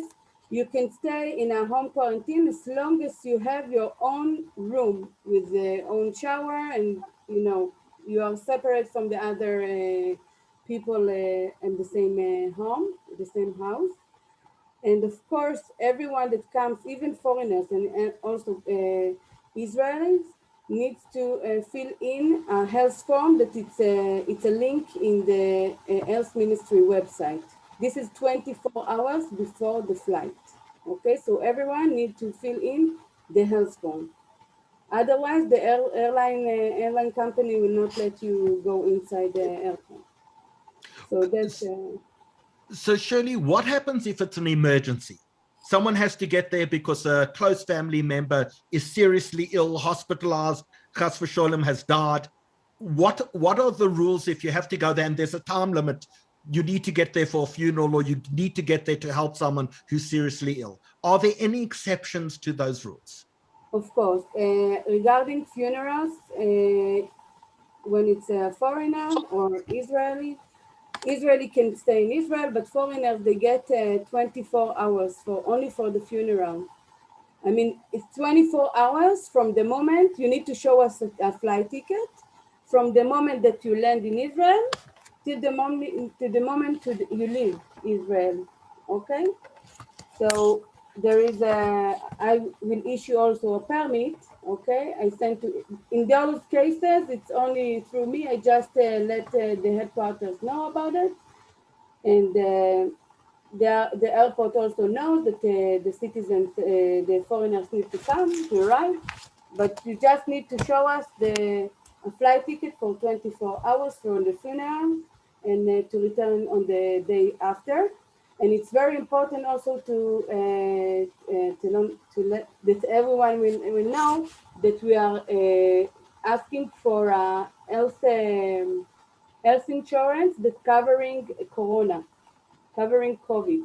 Okay, so pay attention that you have this article in your health insurance. Okay, what about people making Aliyah, people who want to go live in Israel? What are the rules relating to them? Can they still go and make Aliyah during this period? Yes, they can do. Also, Liat can add more information. Liat, you want to talk regarding Aliyah? Sure. Yeah, first of all, Olim, as Aliyah hasn't been stopped since the beginning of COVID. We managed to send Olim almost all the time, besides the time that Israel closed the skies for any flights to come in. So I think since beginning of COVID, almost every month we have at least one flight of Olim. It's a very, very, very complicated flight and have lots of logistic around the flight. It's not a regular Aliyah flight as it used to be before. The work that the staff of the Aliyah is doing around each Ole is enormous. I think they're spending more than like 2 or 3 days on a person, and the embassy and the consulate working with us very, very closely to help us with that, because it's hard to get the document to make Aliyah. So it's taking people a lot of months to get the document. And then once they have the document, sometimes they really want to make Aliyah like the week after. And then we need the help of the embassy and the consulate and Oshrat and Shirley to assist us with visa ASAP. And we're all working very close together to make the Olim come into Israel. I think in the last year, like the day before any Aliyah flight, they changed the restrictions of Israel. They changed the rule. And we need to announce the people like, yeah, tomorrow we're going to hotel quarantine. No, tomorrow you can go to home quarantine. It's 14 days, it's 10 days. And I'm always telling that people that making Aliyah in this year must have a very strong heart. It's not an easy day to make Aliyah. Yesterday, we had 27 Olim with El Al. Like the first El Al flight with Olim since beginning of COVID. It was very, very meaningful for people that went on that flight. And hopefully we can continue support Olim that want to go in those times to Israel and give them all the services and the knowledge and the information. And it's important to know, as Shirley said, that it's not stable. Like things are changing every day, and we will try to inform the Olim. But even that we're feeling that we know everything, people can land in Israel and we'll meet different officers in the airport, different people from the government, different people from the army that will ask them to do stuff differently. But we are here to support them all over the way. So Liat, one of the things is El Al is not flying regularly at the moment, but there are still other ways to get there. We're not sure about Ethiopian Airlines at the moment because Ethiopia is now on one of the 7 restricted lists that Ethiopians can't go to Israel, just like South Africans at the moment. How are people getting through to Israel? On what airlines are they using? So most of the year we use Ethiopian Airlines actually as part of the repatriation flight with Olim, and then as a commercial flight. Now we used El Al for the first time since beginning of COVID, and we plan to continue flying with El Al in the next flight. And I'm working very, very close with Rose. And anytime that she announced that she have a plane, I'm putting all the Olim on that plane, really supporting and want El Al to be back. We don't know what's going to happen in the next flight, whether Ethiopian can fly or not. If not, I think we will have an option to fly through Europe, maybe through Frankfurt. It's not an easy flight, and we are not sure about the actual acceptance feeling. Maybe Kim can tell me a bit more about that, because we tried to fly with through Frankfurt when it was lockdown, and Israel didn't let El Al and Ethiopian to come in. But Israel did have a repatriation flight from Frankfurt, but people told us it wasn't a nice experience flying from there. The German people were investigating the Olim and wasn't really pleased about the transit coming through them. So I don't know. We need to check it for now. Like our next Olin flight supposed to be on the 26th of May with around 30 people. So we need to check till then what will be the best option to take them to Israel. But people need to know that it's time to be flexible. Whoever want to make Aliyah in those days need to be very, very flexible and with resilience to go through all those changes. So let's ask Shirley a question about Israelis who want to come to South Africa, either because they live in South Africa or alternatively because they have family members in South Africa, or they have homes in both countries. If you're an Israeli citizen and you want to come to South Africa, what are the current rules? Because South Africa is one of the 7 countries identified by Israel as no-go. Yes. So every Israeli citizen that wants to come and visit or to come to South Africa, you need to submit a request for to the exceptions committee, okay? And only when they give him a permit, okay, the approval, he can come here. Okay, so Roz, this must have affected your flight that arrived on Friday morning.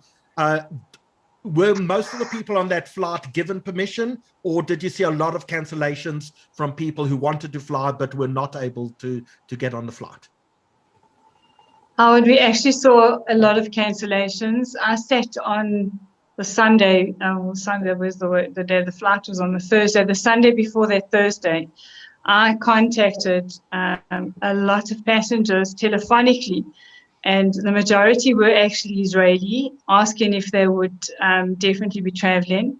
And everybody actually, in fact, said, yes, we're definitely coming. We're definitely going to be there. We want to be there. We're coming on holiday. And then as the week got by, Monday, Tuesday, I started getting emails in saying, sorry, exceptions committee has refused me entry. And we dropped to a very, very low amount of passengers that came in. And those that came, I think, were the South Africans that were waiting for an LL flight to come in. We really came in with almost no passengers. It was a very, very empty flight. And Roz, what is the pricing like at the moment on an LL flight? Because it can't be economical to operate a flight like that. Are prices of tickets very high? No, not at all. Our prices are very, very similar to what they were before COVID. In actual fact, they could even be a bit cheaper. Just bearing in mind that one of the challenges is because we can't bring in Israelis from South Africa, we cannot sustain the route on just the Johannesburg-Tel Aviv leg. Just also noting that the rate of exchange, we monitored in dollars. So we've got a lot of challenges to make sure that that aircraft comes in, which is why I say the more the support I have, the more I will be able to bring in more and more aircraft. And just going on to another issue, if anybody's got cargo, I mean, that is a very important part of revenue for the aircraft. So even if you don't have passengers and you have cargo, if your cargo revenue is going to cover the costs, the passengers are really a bonus, despite the challenges that there are. So Shirley and Oshrat, tell us, a lot of questions are coming in relating to what is considered humanitarian. So we keep on using the example of Zev. We're trying to send him to visit his friends and family all over the world. A simcha, someone's getting married. Is that humanitarian or not? Give us some parameters of what we're working with in your minds of what qualifies and what does not qualify. Most of the requests, the humanitarian requests that are approved are on medical background. Okay, so they investigate each case and they see all the documents and only medical issues. Most of the ones that are approved. So for funerals, you'll allow someone for probably 24 hours. If someone is caring for a parent or a child who's ill or needs, that's the sort of thing that you would look at. Yeah. Someone needing medical treatment and it's only available in Israel, that's the sort of thing you would look at as well. Are there any other examples? Is for example, I haven't seen my children in 2 years and they live in Jerusalem, that's still a no. No, it's not emergency case. That's Do you not hear an, me? I don't know if you hear me. We can hear you perfectly. Oshrat, welcome. Lovely to Hi, see you on hello, our Zoom tonight. everybody. Yes, sorry for all the Technical. yes, for now it's only like emergency cases. Okay, so one of the questions that comes in from Lisa Jeffson, Jasmine, she says, who pays for the whole hotel quarantine in Israel? The government. The government will The government pay. in So Israel, yeah. if you're given permission to come, the government will pay for your hotel Yes. quarantine. And then another question we have is the turnaround time. From the time that you actually apply to the Israeli consulate in Pretoria, how long does it generally take to get an answer? As I said, Now it's very, very hectic time. Sorry, Shirley, you can continue. no, you can speak. Yeah, it's very hectic time. Like Shirley said and Rose said that we are like out of, you know, we are working in capsules. So it's like twice a week. And it's very hectic time with all the permit enter to the country, with all the Israeli that didn't register the kids and now they want to apply with the visa. So people need to be in tension, like paying attention until we will get back to them. We're trying our best, but it can take like 2 weeks sometimes until we get back to people. But the better way is to do it by email, like Shirley said at the beginning.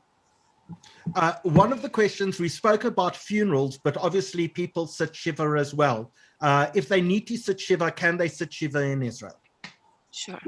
Yeshiva is through only from the population and immigration in Israel. The yeshiva need to submit an application to one of the authorities. No, not yeshiva, not yeshiva. No, yeshiva for after the funeral. Yeah. Okay, so I didn't understand. Okay, so what about people who, sorry, Zev, I'll come to you in a second. Sorry for interrupting. What about people who are going to go study? Can people who come from South Africa still go to RDC or university in Israel, or is that currently a no? Currently now, it's not allowed till the 16th of May, okay? You need to follow about the change of the ministry, the health ministry regulation. It might change, but nowadays it's prohibited. Also, the university is informed about that, and they know, and they should announce to all the students that they live abroad. I just want to tell you something regarding a question that you asked before about cases that might happen. That South African, for example, that living in Israel, and come to visit their families here, and they want to return to Israel. For example, students that are already in Israel, yeshiva, or other circumstances. So they need to apply, okay, before they going back to South Africa for their visa. They need to go to one of the ministry, the Population and Immigration Authorities, and to submit an application that they will approve them to return again to Israel.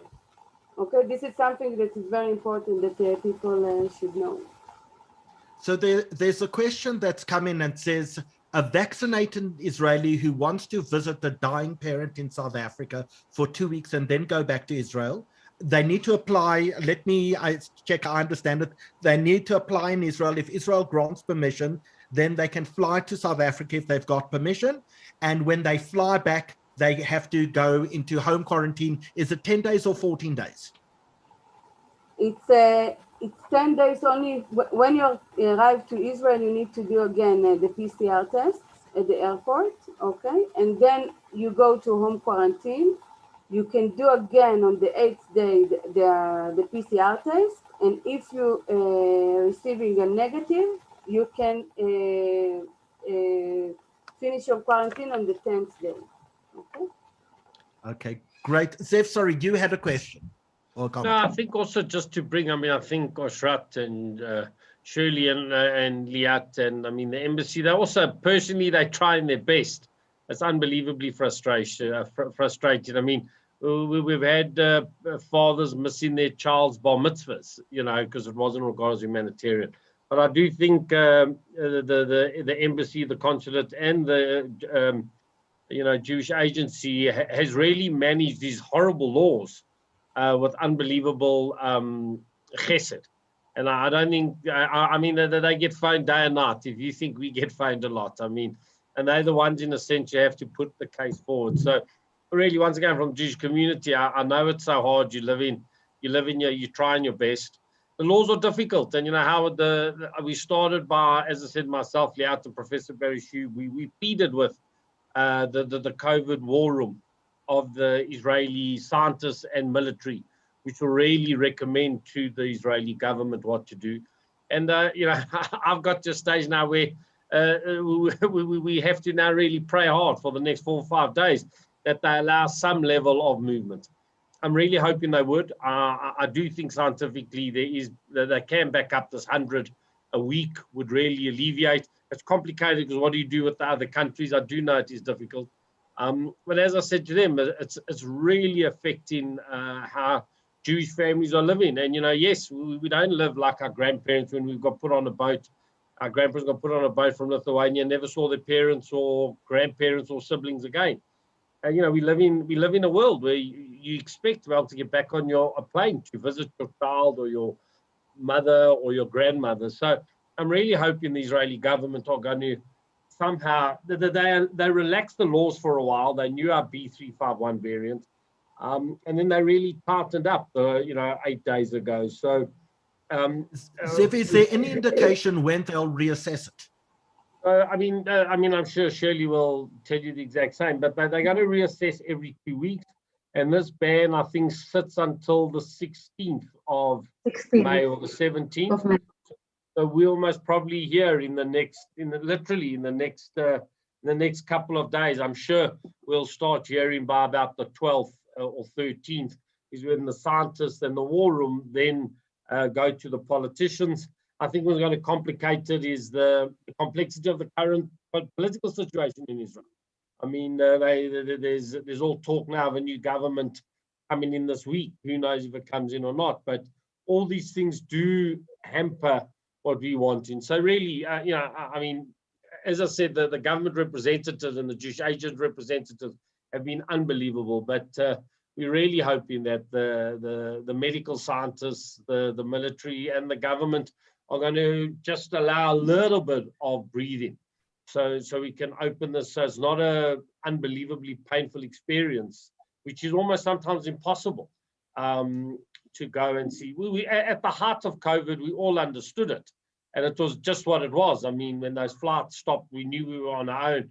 I had a big discussion with Buji Herzog, the head of the agency, and I mean, Liat chose to stay in South Africa when no one knew what was going on.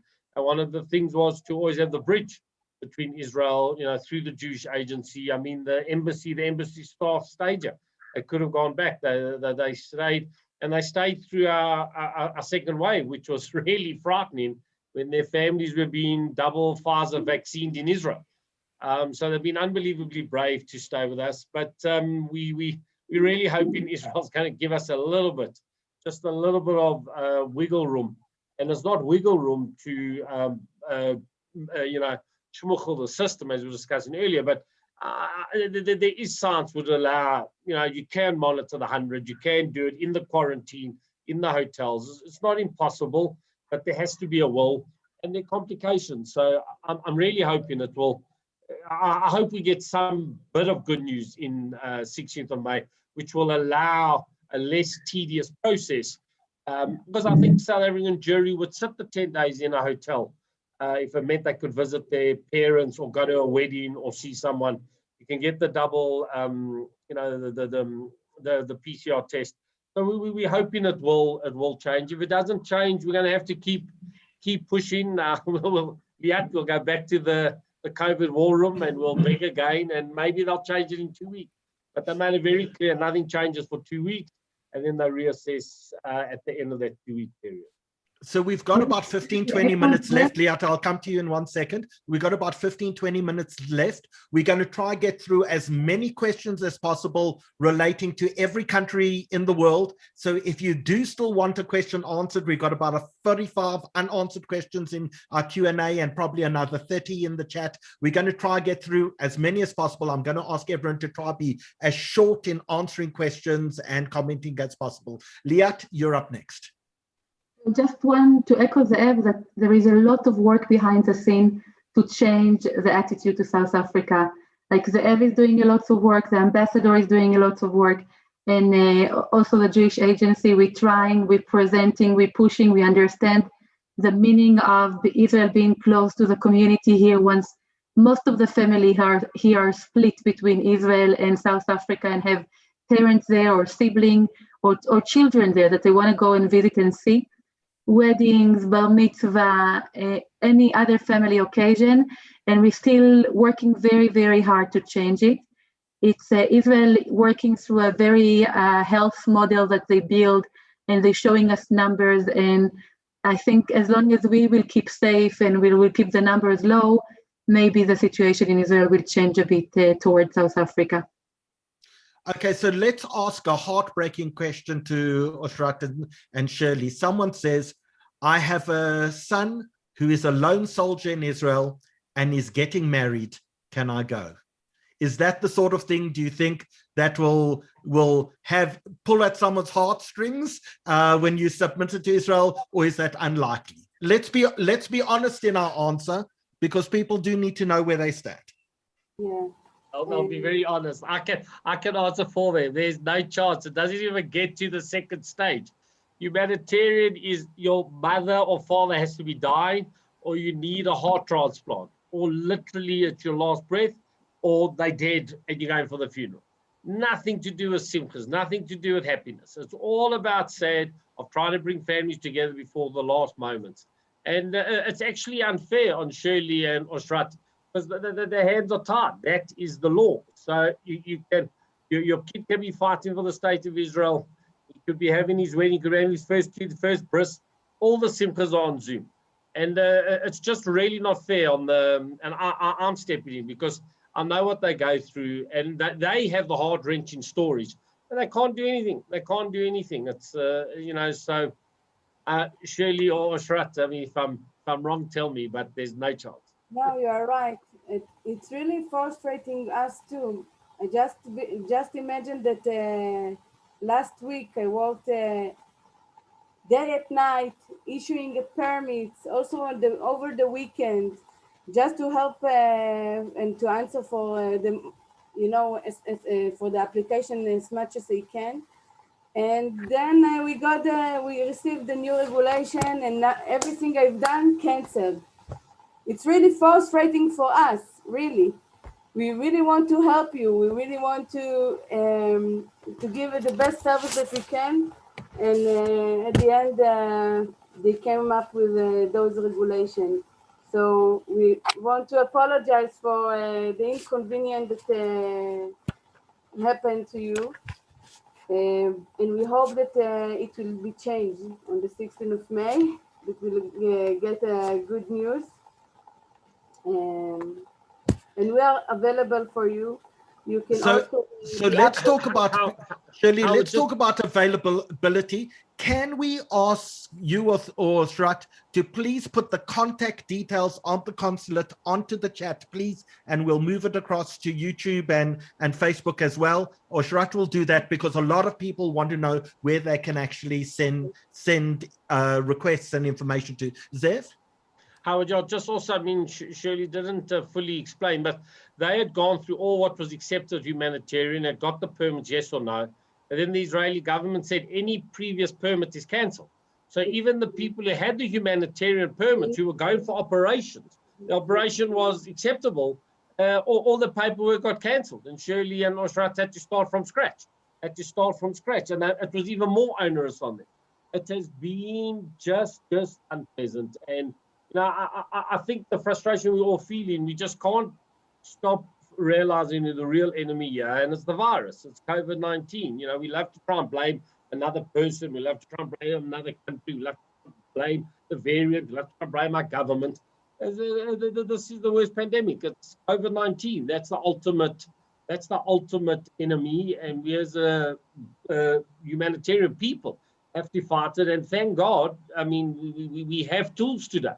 Between the vaccines, the tools are there. We see it works. I mean, Israel's opening up totally. I mean, they had soccer matches with spectators. So we see it's coming to an end.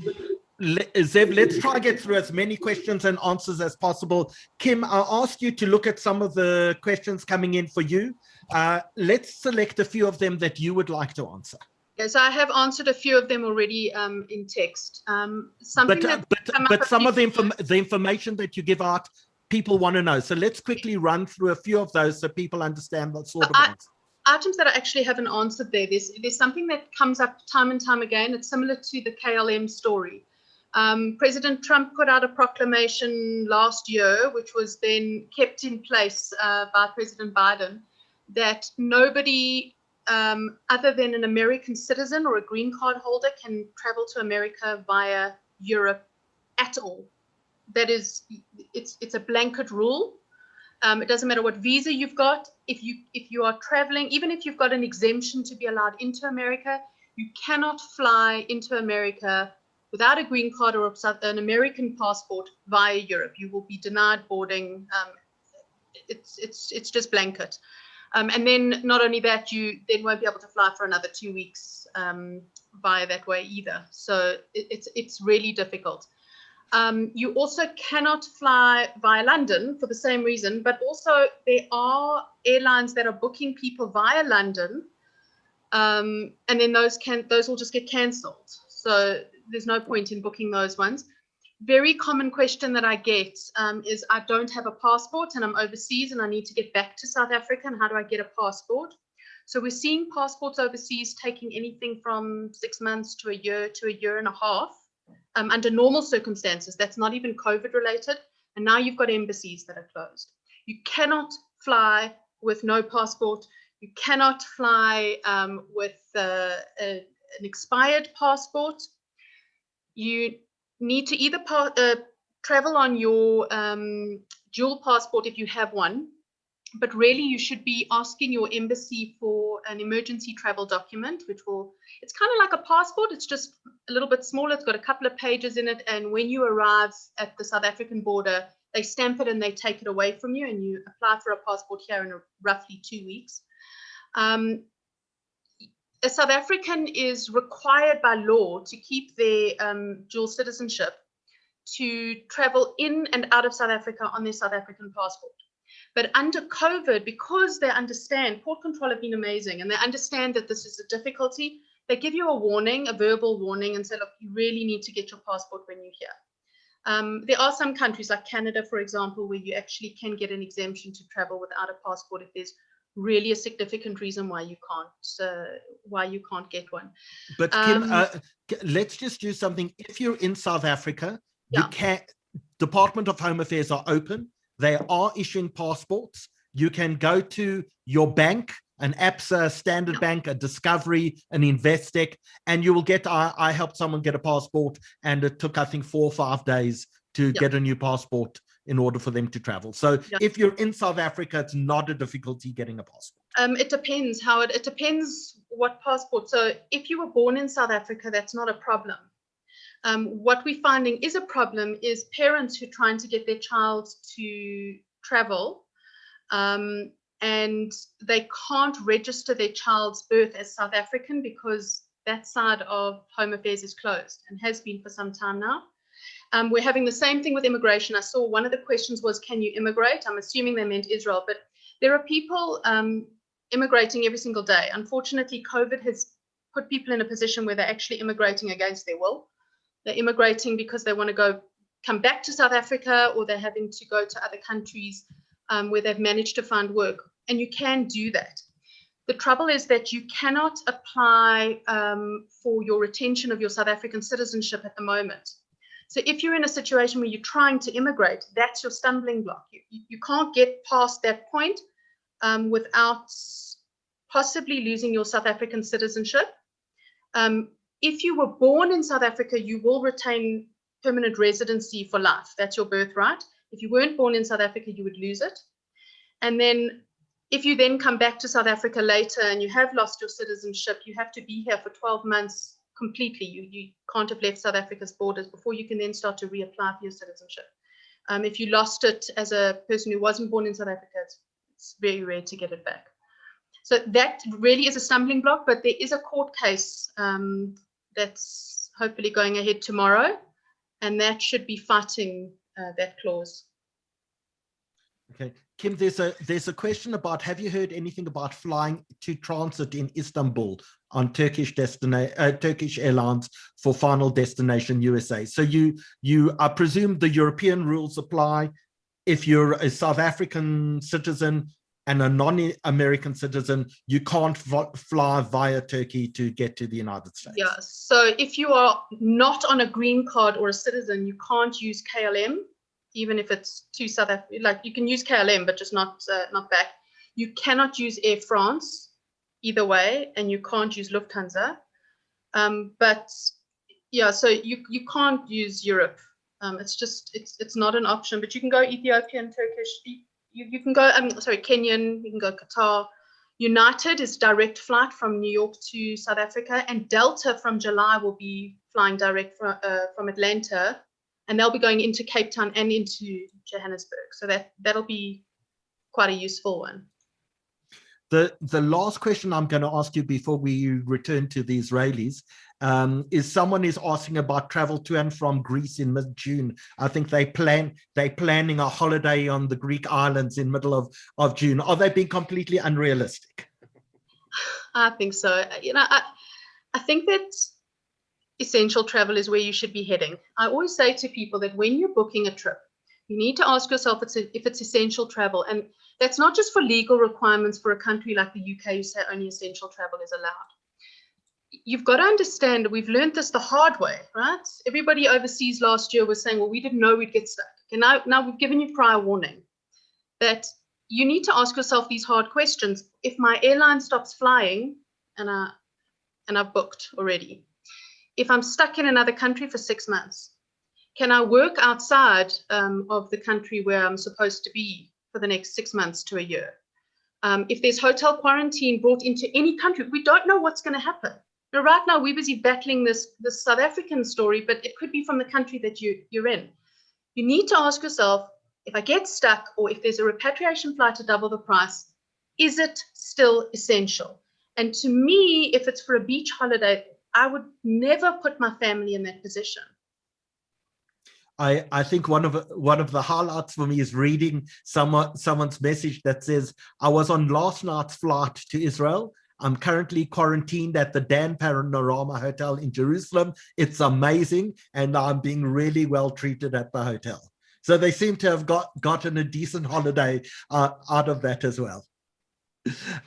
Liat, we don't have long, but we do have about 5 minutes left, which I want to devote to talking about advice that you and the consulate officials have for people. So give us your last words of wisdom about how should people be thinking about this, what should they be doing, and who can they turn to for help? Okay, I think in general, if you're Israeli, it's easy. Israeli for most of the time have been welcome back to Israel.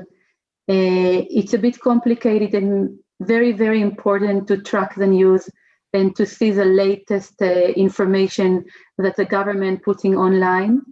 There is lots of rumors going on, and it's very important to not listen to the rumors, but to go into the website of the government, and they publish new information there all the time.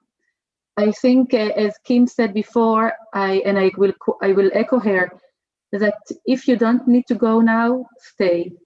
Because people traveling and then they say, but no one told me that the sky is going to be closed, or no one told me that I will need to go to hotel quarantine.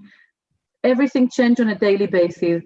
And unless you really need to go, try to keep and stay and get vaccine and wait until the situation will be easier. I know it's hard for parents of lonely soldiers and hard for kids that want to meet their parents, but unless you are willing to go to this unknown, like being stuck in Israel for 6 months, being stuck here for 6 months, And it happened for people. People have been stuck in the last year. I think it's better to stay. I think it's important to understand that the embassy, and I'm now talking in the name of Shirley and Oshrat, working very, very hard. And it's not like they're dealing with like 10 people in a day. They're dealing with hundreds of people in a day. And it means that they can't really answer phone calls and getting emails right away. People asking why they're not answering right away. I'm asking a question. So just wait. I'm sometimes trying to support them with the knowledge that I have, giving the community the knowledge and stop some of the mail to get to them. But if you want to apply to them or to us, send all the information, send all the document. Don't send just your question. Send it with the document that proves that question, and then they will get back to you. And whatever we can help at Israel Center, we will help. I think it's important to understand the differences between Israel Center and the embassy. I'm not in charge of the permit to Israel. I do work behind the scene with the EV, with the board, with the federation, to change the attitude toward Israel. I'm working closely with the ambassador on that because I believe the Jewish community are the people that suffer from those restrictions the most. And I'm here to serve the Jewish community. So we're working hard behind the scene to change the way they're treating us, not because they don't like us, because they're looking at the mutation, they're looking at the numbers, they're looking at the health situation here. People are not vaccinated here yet. So we do trying to help, and we do trying to give all the information. It's not an easy time, and we're getting, as you said before, very, very difficult situation, very hard stories, people asking why we can't go. And it's not that no one doing it in purpose. We're all here to support and to do the best, and hopefully we're all heading to a better days. So the last words are going to go to Oshrat and to Shirley. I do see someone has asked the question, if they do want to go to Israel, are there any green countries that they can go to for 2 weeks in the middle and isolate there and then go on to Israel? Is that still an option, or is that just a pipe dream and people must rather think about it at different times? It is an option. Okay, they need just to check what is the green country now, which of them is the green countries, to stay there 2 weeks, and then they can come to Israel. And give us some examples of some of the green countries.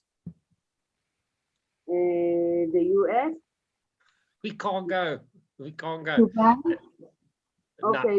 Maybe I think also the restrictions of each country that they give to foreigners. So you need to check. Howard, I can interject. There's no way you're going to get into Israel with one of Israel's green countries that haven't put us as a red. I'm saying once again, people are trying to do a Schlenter deal. There's a deal here that our variant is not good for any country that is trying to vaccinate its citizens. The AstraZeneca, the Chinese, and the Russian Sputnik, our variant walks through them. So UK is petrified of us. A lot of the UK's AstraZeneca, the whole of Europe's AstraZeneca. We very privileged that the two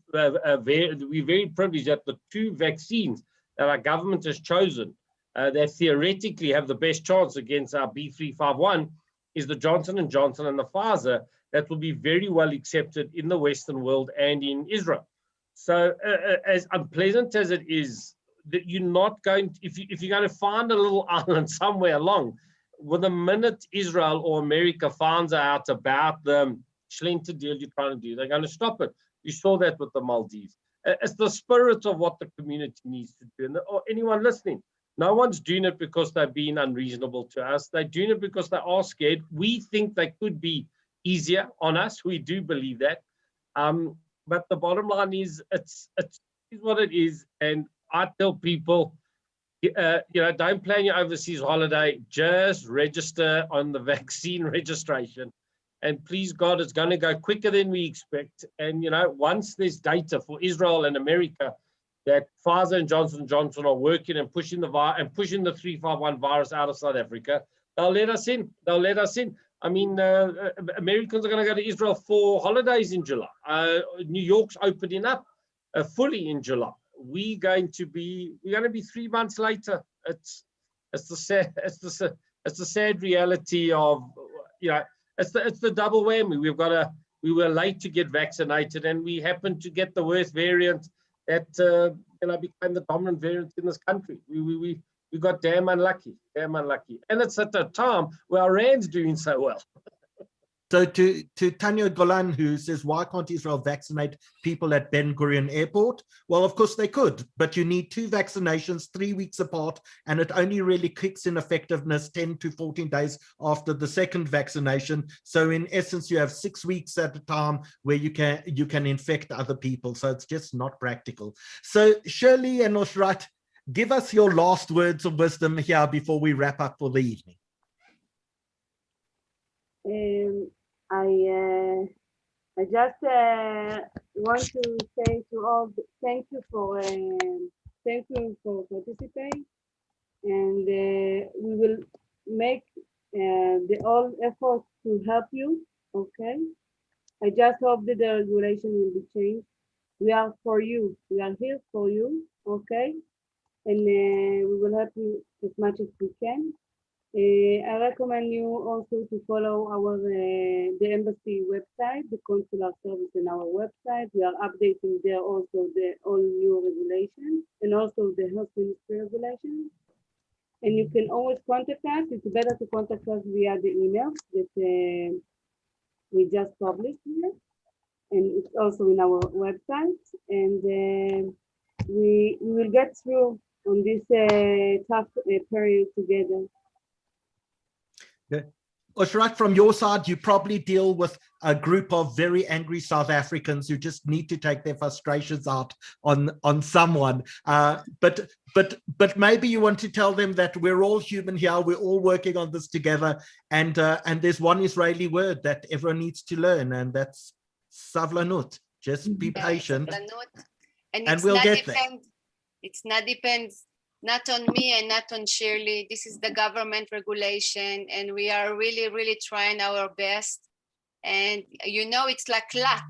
If you have the time that Israel opening the board and you get the permit on time, you will be at Israel. And if not, you need to wait for the second wave to get inside Israel.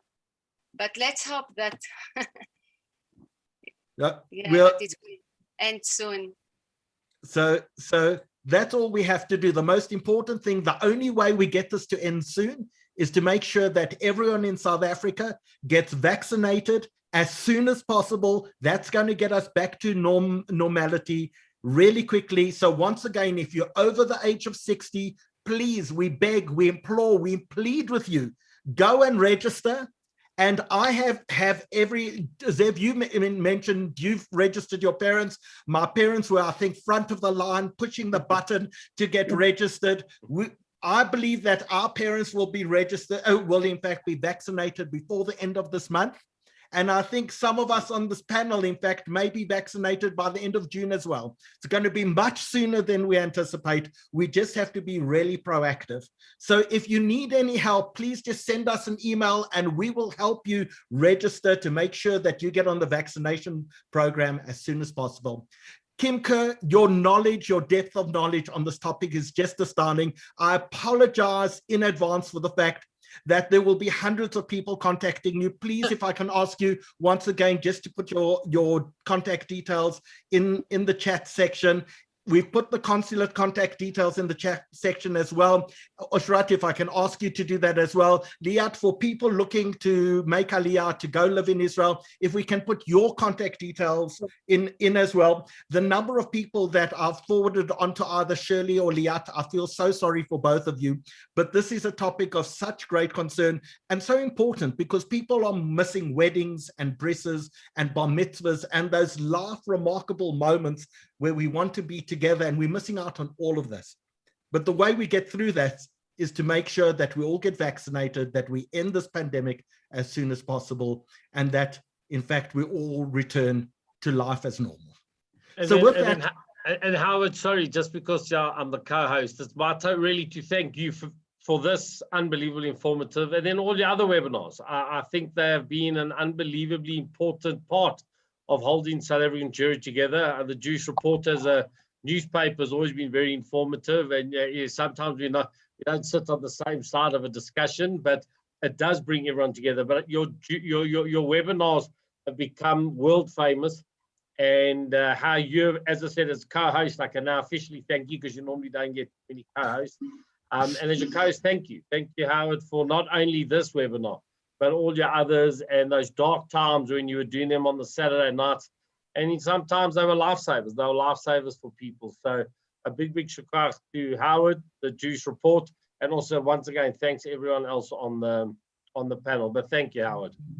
Thanks, Zev. Thank you. It actually is genuinely an honor on behalf of the South African Jewish Report to be able to do all of this. So to all of our panelists, a huge thank you to our enormous viewership this evening across all the platforms, 2 different channels on Facebook, YouTube, and Zoom. To all of you who watched, we hope you found this evening really informative and interesting. We'll see you again on Thursday evening, where we're going to wake and bake and discussing the new dawn of weed, marijuana, and psychedelics, how they're being used in medicine. We've got some amazing guests from Israel. In fact, the deputy head of Sheba Hospital, who is an expert on medical marijuana, will be joining us. We've got psychiatrists and people dealing with psychedelics, magic mushrooms, ketamine, MDMA, and how they're busy being used in therapy at the moment. And I think it's going to be a mind-expanding session in every single way on Thursday evening. So please join us, 8 o'clock Thursday evening. Thank you for joining us this evening. We'll see you then.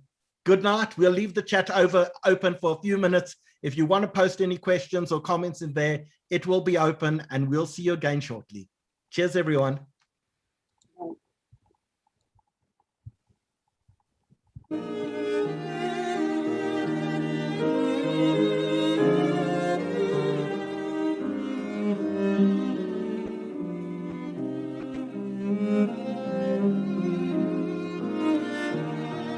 Thank you.